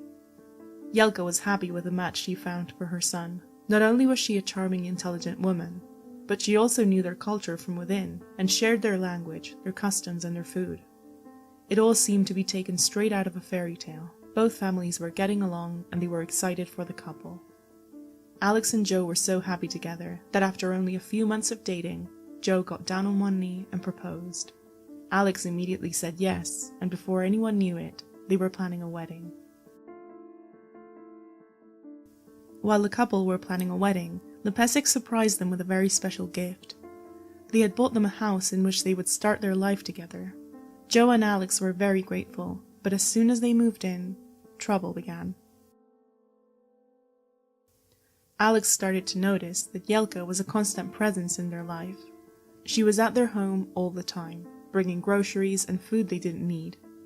She was also interfering in Alex's decoration choices, either making them for her or criticizing the ones she made. She'd complain about the furniture or the paint color Alexandra had chosen, and the former beauty queen started getting tense. But Hlavka's interference didn't stop at the house. She was also getting way too involved in the wedding planning, giving her opinion on the dress, the flower arrangements, or the food, and questioning everything her future daughter-in-law brought up.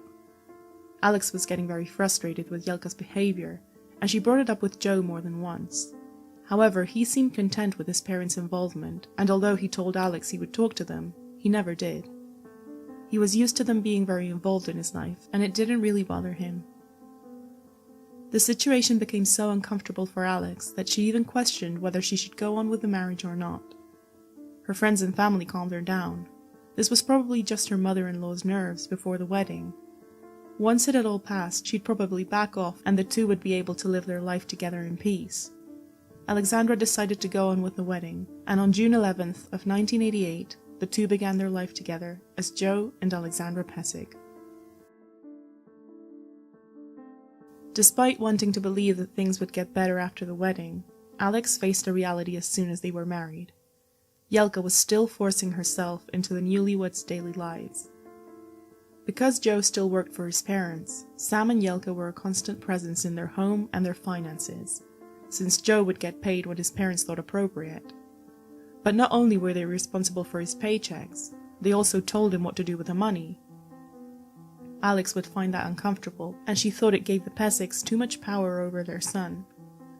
But just like it had been before they were married, Joe didn't seem to mind, and he never stood up to them. Near the end of 1989, Joe and Alexandra announced they were pregnant. What was meant to be one of the happiest times of their lives became another reason for Hlavka to impose her presence in her son and daughter-in-law's home. One time, when their son was just a baby, Joe and Alexandra decided to go out on a date.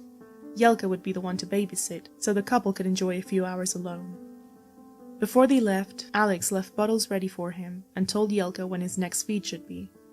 Her mother-in-law mentioned there was a tea she could make that would help the baby sleep better, but Alex insisted she should only feed him what she brought, since she didn't know how the baby would respond to that tea.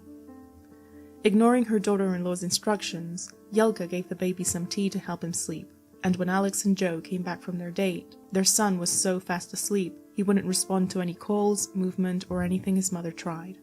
Hlavka said very casually that she'd given him some of that tea, and Alexandra panicked, furious at her mother-in-law for disregarding her instructions and scared that her son was in danger. The baby was rushed to the emergency room, where he slowly woke up and started responding. Doctors did a checkup, and everything seemed to be fine, but Alexandra had had enough.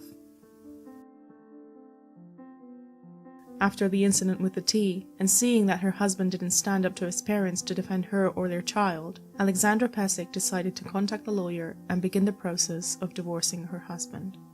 When she met with her lawyer, Alex told them everything she could remember about how her husband wasn't fighting for his son's safety and how Hlavka was a potential threat to his well-being. Not only did she retell the story about her mother-in-law giving her son a tea with narcotic effects, But she also opened up about a secret that not everyone in the community knew. Hlavka was a kleptomaniac.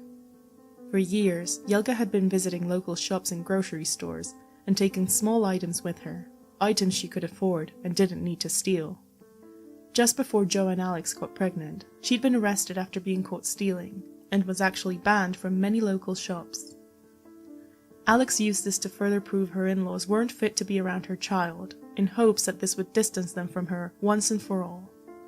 This was the beginning of the road that led Alexandra Pesic to her worst nightmare. When the divorce papers came in, Hlavka was furious. Jo's parents began accusing Alex of being a gold digger and only having gone into the marriage to take their money. The truth was the Pesics weren't rich. They lived a comfortable life, but not a life of luxuries. However, Hlavka was convinced that Alex was only after her son's money. But what really hurt Hlavka was how Alex had used her run-ins with the law and the accusations of drugging her child as an attack to suit her unfit to be around him. After months of battling, Alex got full custody, child support, and was granted the possession of the home. But Hlavka was angry, and she wasn't going to let things slide so easily. With the divorce being final in November of 1991, Alexandra was hoping to finally start to live her life away from the family that caused her so much pain. She continued to work at the dental office, and she'd spend time with her mother and her friends. But her new life wouldn't be happy for very long. One day, as she was going through her mail, she found an odd package. It had no return address, but her name was on the envelope. When she opened it, she came across a book, The Deaths of Cindy James. The book was about the investigation of a mysterious Canadian true crime case that had taken place just a couple of years earlier. Cindy had been harassed for months before being found dead, and her death was ruled a suicide. This is a very controversial case, since all of the terrible things that happened to Cindy before she was found suggest she was being threatened. Neil Hall, a reporter for the Vancouver Sun, published a book covering the investigation. If you'd like to learn more about Cindy's case, there are many creators out there who've done great videos on the topic. I'll link a couple of them below. However, Alex hadn't just received a copy anonymously. Many of the pages and passages from the book were marked and highlighted, specifically those that described all the things that Cindy went through while being harassed. She received silent and whispering phone calls, her porch lights would be smashed in, dead animals would be left on her front yard, small fires would be set in her home. All of these threatening events were highlighted for Alex to read, which, coming from an anonymous sender, sent a clear message. This could happen to you. A few days later, Alex's yard was mysteriously set on fire. Another time, while Alex was at her mother's home, they received a phone call. Her mother picked up and heard a mysterious voice that told her there were 3 coffins ready for them. One for Alex, one for Zdenka, and one for her mother. Alexandra's feeling of paranoia grew and grew, but the paranoia quickly proved to be based on something real. She constantly had the feeling she was being followed, but one day, as she was driving to her mother's house, she saw a car tailing her very closely. She sped off into her mother's driveway and ran out of the car towards the house. The car that had been following her stopped right behind, and a man got out carrying a gun.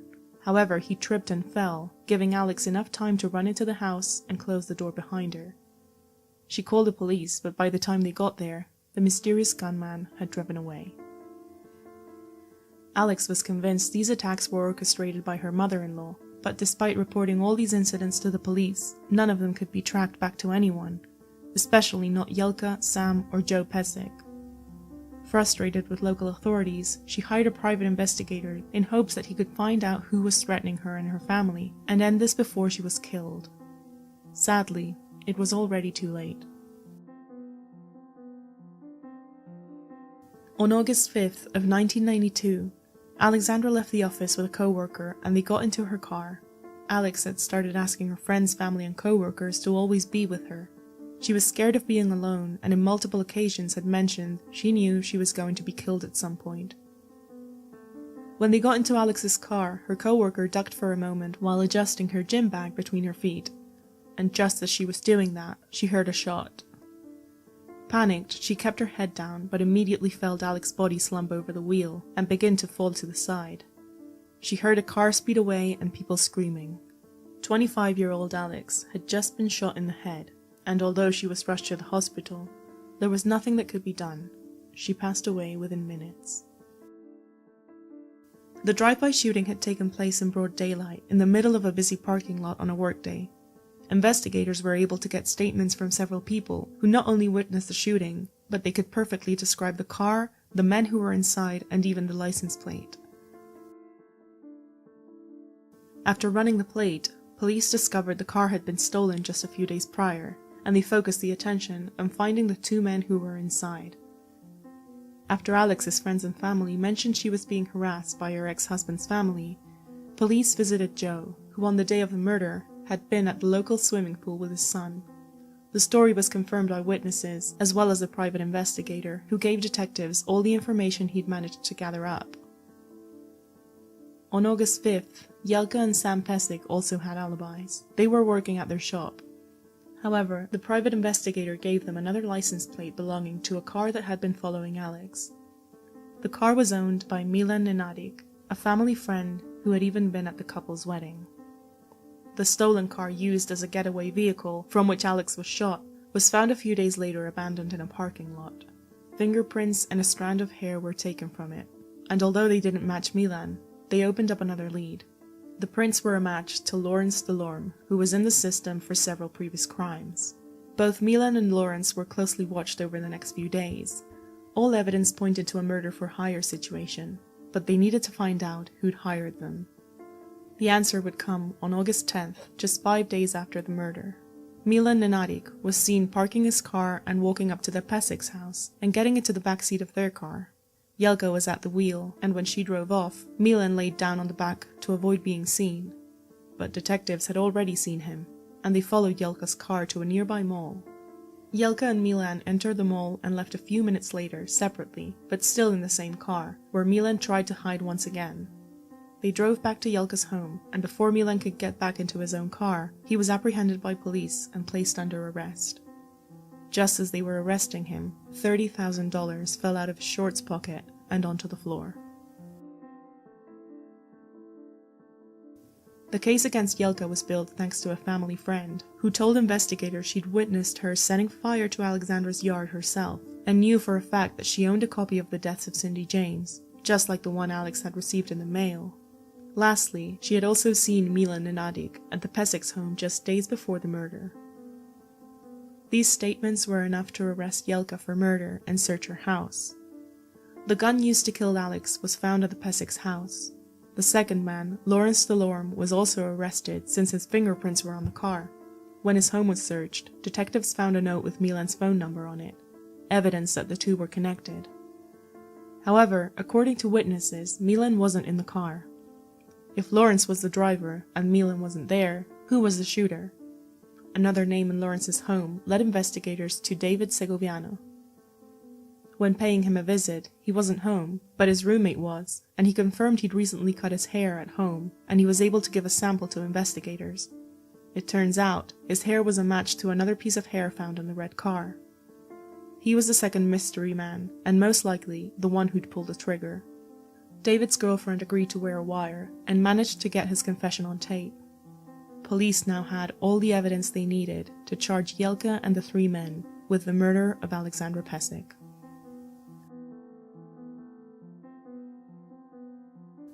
According to the investigation, Hlavka Pesic had required Milan Nenadic's services to kill her daughter-in-law. Milan had provided the stolen car and organized the operation, hiring Lawrence Delorme and David Segoviano to perform the drive-by shooting.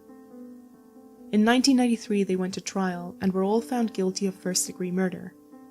All of them were given the maximum sentence for that crime in Canada, 25 years, the same age Alexandra was when they took her life. Neither Joe nor Sam Pesic were suspects, and they were never charged with participating in the plot. Alex and Joe's son went on to live with his grandmother, cutting contact with Joe and the rest of the Pesics. In 2008, Zdenka and her grandson had to face Joe and Hlavka for the first time in 16 years, when Hlavka was seeking early parole. However, it was denied and she continued to serve her full sentence. I've been trying to find confirmation of Hlavka's release, but at the time of recording this, I haven't located any official sources confirming whether she's in or out of prison. When Alex met her future husband, she never imagined her fairy tale story would end up this way. Alexandra's case is once again proof of how helpless victims of stalking, harassment, and threats are.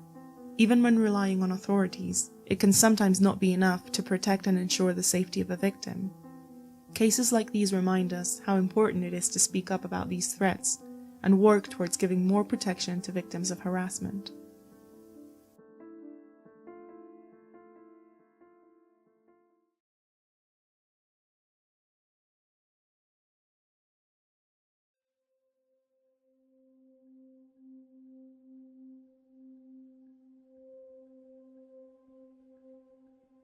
On May 26th of 1990, 40-year-old Marlene Warren was at home with her 20-year-old son and a few of his friends. It was a Saturday morning and they were having breakfast when someone rang the doorbell. Standing on her porch was a clown, wearing an orange wig and a bright red nose. The clown had a special delivery for Marlene. They were carrying balloons and presents, which Marlene accepted intrigued. But just as she was opening her mysterious gifts, the clown pulled out a gun and shot Marlene in the face. Her son and friends, who were watching the mysterious guest from inside the house, ran for help out the back door, while the clown got into a car and drove away. Emergency services arrived within minutes, but it was too late to save Marlene.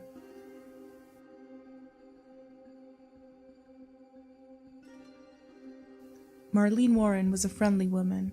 Although she wasn't close with her neighbors, she always had a smile and a polite hello for everyone. Marlene was 40 years old and lived with her husband Michael Warren and their son Joe.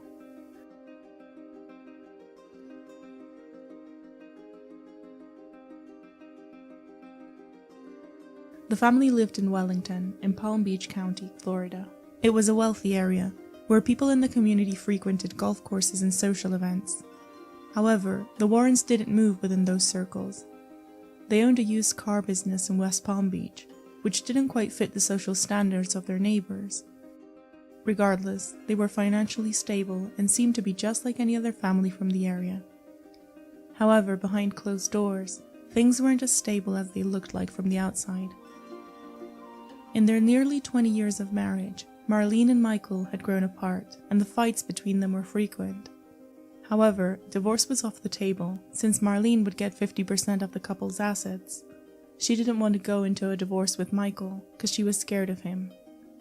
Her family recalls how one day Marlene told them, if anything ever happened to her, Michael was the one to look for.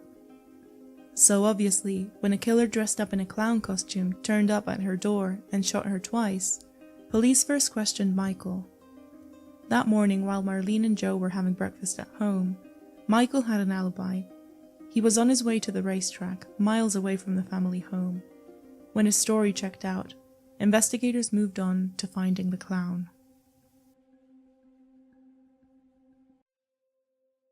It was the month of May, not a popular month for buying costumes like October would be, so police asked around and tried to locate the specific costume, which was described to them by Joe, Marlene's son, and his friends, who all saw the killer that morning.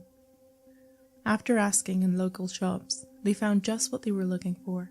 2 store employees remember a woman asking about a clown costume and buying an orange wig to go along with it just days before the murder. The flowers and balloons also gave investigators a lead. One of the balloons had a message that read, "You're the greatest," in a very specific style that was only sold at a local supermarket. Employees at the store remember a woman buying the balloons and flowers just 1 hour before the murder on the morning of May 26th. After getting the description from the costume shop and supermarket employees, police found a woman in the Warren circle who matched the witness testimonies. Her name was Sheila Keene, and she was allegedly having an affair with Michael. Sheila worked for Michael at the used car dealership. She was in charge of repossessing cars, and several employees at the dealership told police they'd seen them kissing in the office. Upon further investigation, police discovered that Michael was paying for an apartment Sheila lived in, and he was over there so often that the neighbors thought he and Sheila were a couple. The two always denied being in a relationship, and Sheila said the day of the murder she was working, repossessing a car, and knew nothing about who had murdered Marlene. The killer clown had escaped in a white convertible, and the vehicle was soon found abandoned in a parking lot. After running the plates, they discovered the car belonged to a rental company who had reported it stolen over a month before the murder. Apparently, the couple who last rented it had tried to return it after office hours. When they found no employees on the premises, they called a number they found in the yellow pages, thinking they were speaking to the company they rented the car from. A man told them to leave the car and the keys in front of the lot, and he'd send someone over to collect it. The couple did as they were told, but the company never received the car, and it was reported stolen. The phone number of the rental car business in the yellow pages was located very close to Michael Warren's used car dealership, since they both shared a name. The car provided evidence of being the getaway vehicle. Investigators found orange fibers like the ones that would be found on a wig, as well as some strands of long chestnut hair, very similar to Sheila Keen's hair at the time. However, in 1990, DNA testing was not commonly used like today, since the advances in forensics were yet to come, so the evidence found wasn't enough to build a case against Sheila. Her possible link to buying the costume and the flowers only proved she'd purchased them, but not that she was the one wearing them when Marlene was killed. In fact, Marlene's own son said the shooter seemed to be a man, standing taller and heavier than Sheila was. The confusion in the evidence didn't grant a warrant to arrest Sheila, so slowly, the case grew colder and Marlene's story was left unfinished. In 1994, Michael Warren was sent to prison. However, it had nothing to do with Marlene's death. For years, Michael had been tampering with odometers in the used cars he sold, as well as stealing cars to sell them in his dealership. Police caught on to him, and he was convicted for the multiple frauds and illegal practices. He spent 3 years in jail and was then released early in 1997. When he got out, there was someone waiting for him: Sheila Keen. However, after 1997, the couple seemed to fall from the face of the earth, and nobody heard from them again, until 2017. In 2017, investigators came across new information. 800 miles away from Wellington, there was a town called Abingdon, located in Virginia, and in this town lived a married couple, Mike and Debbie Warren, loved by neighbors and clients of their restaurant. However, the couple wasn't originally from Abingdon. They were from Florida. And indeed, Debbie Warren was actually Sheila Keen. Her first name she changed for unknown reasons, but her last name she changed when she married Mike Warren, the man she was having an affair with when his wife was shot to death. In 2002, Sheila and Mike fled to Virginia and got married. Despite denying they were ever involved with each other, the two had been together as soon as Michael was released from prison. They bought a house in the small town of Abingdon and started their life together as Mike and Debbie, a loving couple known for being friendly neighbors and hardworking. The two opened a restaurant nearby and had a great relationship with their customers. After years of hard work, the couple was retiring and were seeking the peace and quiet of small-town living. They built a house and they got along with their neighbors, but nobody knew about their past. When investigators discovered Mike and Debbie were in fact Michael Warren and Sheila Keen, the cold case took a turn. So the two were in fact involved, and the motive now seemed to be taking shape. This would tie in with DNA evidence, which had been analyzed once again in 2014, after investigators received a grant to work on cold cases. Evidence regarding DNA had been linked to Sheila, and there was finally enough to arrest her and build a case against her. In 2017, the arrest warrant was finally approved, and the Virginia police was informed to arrest Debbie Warren, also known as Sheila. The Warrens were followed home, and Sheila was arrested just before they arrived at their house on the side of the road. She was being charged with first-degree murder for the mysterious shooting which happened 27 years earlier.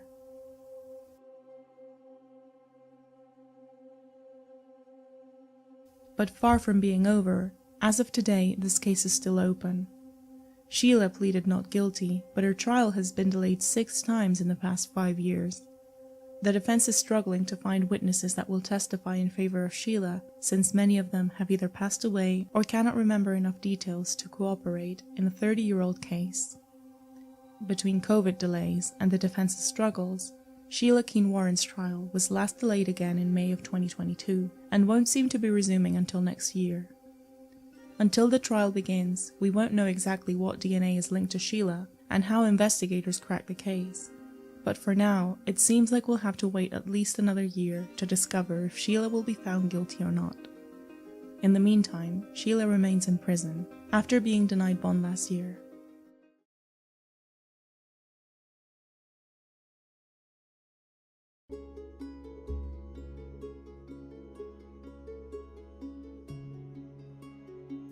On October 6 of 1977, a woman was reported missing by her boyfriend. Linda LeBeau was nowhere to be found, and 4 days after being reported missing, her car turned up on the freeway, with her personal belongings still inside.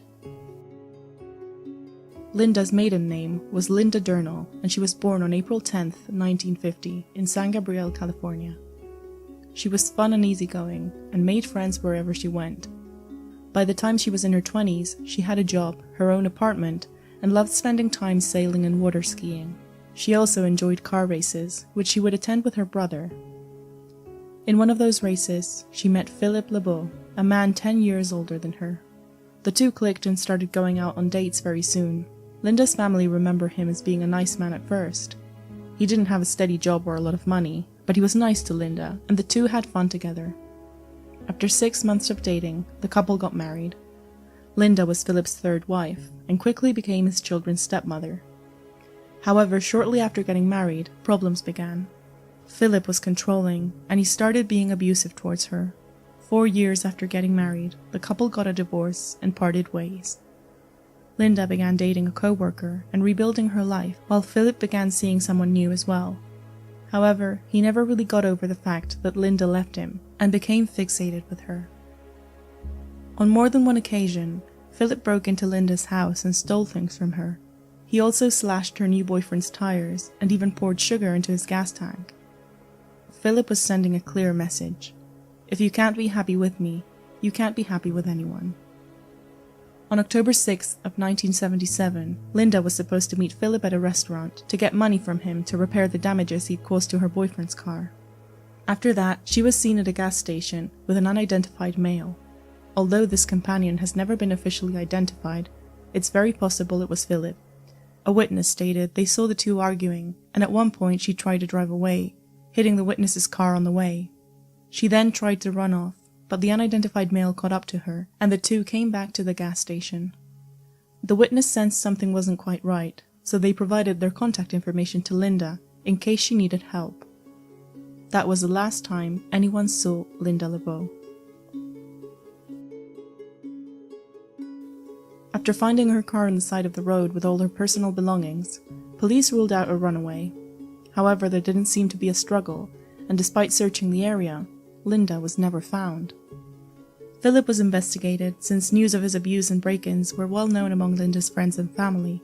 After questioning his new girlfriend and other witnesses, they discovered Philip came home later than usual on October 6th, and he was wearing different clothes than the ones he wore when he left the house in the morning. His hair was also wet. When questioned about this, he told investigators he'd stopped for a swim on the way home, and had to change so as not to get the car wet. Without a body and no other evidence pointing at him, there was little police could do.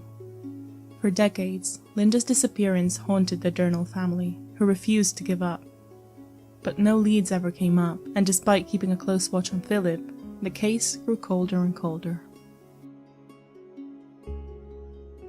In 1986, skeletal remains were discovered in an embankment near Lake Elsinore in California. The skull was analyzed and determined to belong to a woman who had been shot in the head. All signs pointed at a shot fired by someone else, making it very possible this was a homicide. However, this Jane Doe's remains were not connected to any missing persons cases open in the area. They matched no descriptions and gave no further clues as to who the mysterious woman was. Her remains were archived and remained untouched for over 2 decades, until 2021. In August of 2021, the cold case homicide team and Riverside County coroner exhumed several sets of skeletal remains from cold cases, including Jane Doe's skull. After extensive DNA testing, a positive match was found for her, A family in California had submitted DNA samples in 2007 with the hope of someday finding a missing family member, a woman named Linda LeBeau, who'd been missing since 1977. When contacted and tested again, the match seemed to be unquestionable. Linda LeBeau had been killed sometime in 1977, and her remains had possibly been tossed into the lake. Despite finding Linda, police still had to find the killer. Although Philip LeBeau was still the main suspect in the case, he passed away in 2008, and investigators were not able to further question him. In cases like these, the handling of domestic abuse comes into question. In 1977, victims hardly had any protection from authorities. An abusive partner was something you just had to put up with. If Linda had received the help she needed, the ending of this tragic story would have probably been very different.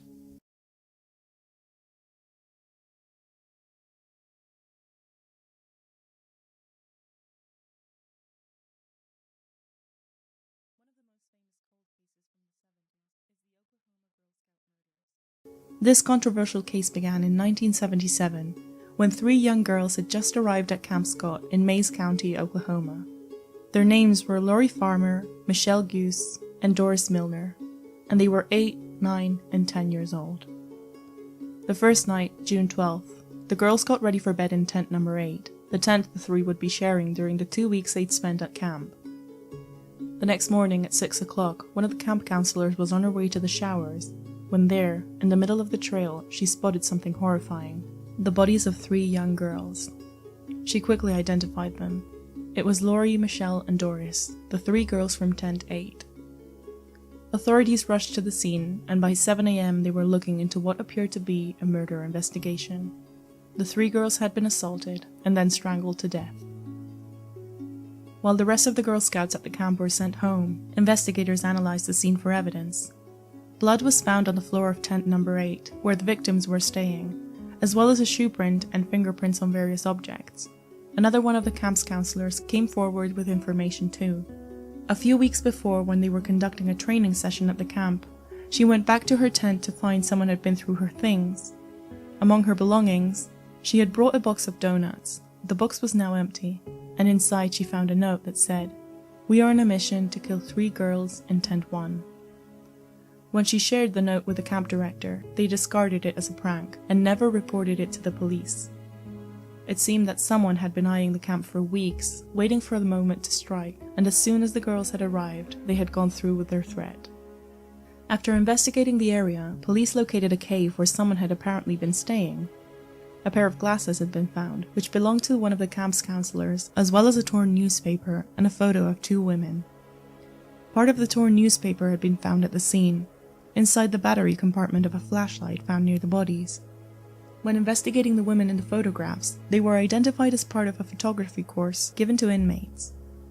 After questioning a couple of persons of interest, police finally revealed they were trying to find a potential suspect who had taken the course and in fact developed those photos, a man named Gene Hart.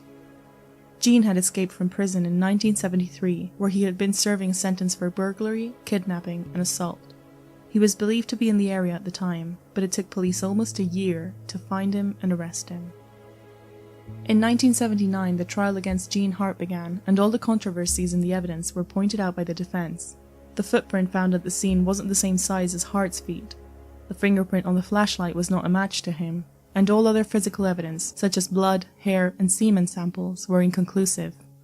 The technology to prove whose DNA it was simply didn't exist yet. The defense also argued the sheriff was trying to avenge Hart's escape from prison and wanted to pin the murders on him any way he could. Although there was evidence that did point at Hart being the culprit, the jury found him not guilty. Gene Hart was sent to prison regardless, since he had to complete his previous sentences, which were already granting him life in prison, but the murders remained unsolved. Just days after re-entering prison, Gene Hart died of a heart attack while working out in the prison's courtyard. He was 35 years old, and with his death, the hopes the family had of an appeal and of finding out the truth were gone with him. Until recently. In May of 2022, further testing of several blood samples found in the girls' tent determined Gene Hart was definitely there and strongly point the finger at his involvement. Although none of it can be confirmed, especially not after his death, it is almost proven that Gene Hart was indeed the killer. A killer who was almost caught, and got away with it simply because of a technological impediment of the time.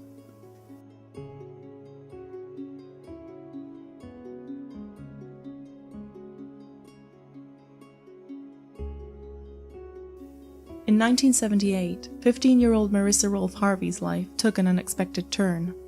She'd just discovered she had a sister she didn't know about. Marissa had been adopted at the age of 3 and never knew her biological family, but just after Christmas, a visitor in her 30s had come to her door in Port Washington, New York, and announced she was her older biological sister. This new discovery made Marissa very excited to learn more about her family. Her sister lived in San Francisco, and she asked her parents if she could go visit. Although the Harveys weren't too happy with the idea, they decided they'd let her go on her own anyway, and asked her sister to watch over her. And so in March of 1978, Marissa flew from New York to San Francisco and spent a weekend with her sister, getting to know one another and learning about their biological family. After a fun weekend, and with a little time in her hands before she had to go back to the airport, Marissa asked her sister if she could drop her off at the stables, since she wanted to go horseback riding. Her sister did as she asked, and drove her to the stables with the idea of picking her up after a few hours. However, when she came back for her, it turned out the stables had been closed that day, and Marissa was nowhere to be found. After searching for her with no results, she reported her missing right away. The next day, Marissa's body was found about half a mile away from where she was dropped off by her sister. She had been sexually assaulted and strangled. Despite investigators being quick to search the area and find Marissa's body, there was nothing else they could do to explain what could have happened to the teenager. The little evidence and clues they found led only to dead ends, and soon after the investigation began, it went cold. For 43 years, the death of Marissa Harvey remained a mystery, and the family had to live with the pain of not knowing what happened to their daughter. But in 2020, cold case units revisited Marissa's case, and in 2021, a new lead finally came up. Thanks to DNA profiling from samples recovered in Marissa's case, police managed to identify a new suspect, Mark Stanley Personette. Despite this still being an ongoing investigation, police feel very strongly about this lead, and Personette has been arrested. He is also currently being investigated in other cold cases to determine if he's connected to more unsolved cases. Although Marissa Harvey's story is still developing, this new lead brings hope to the case, and brings it one step closer to finally being solved.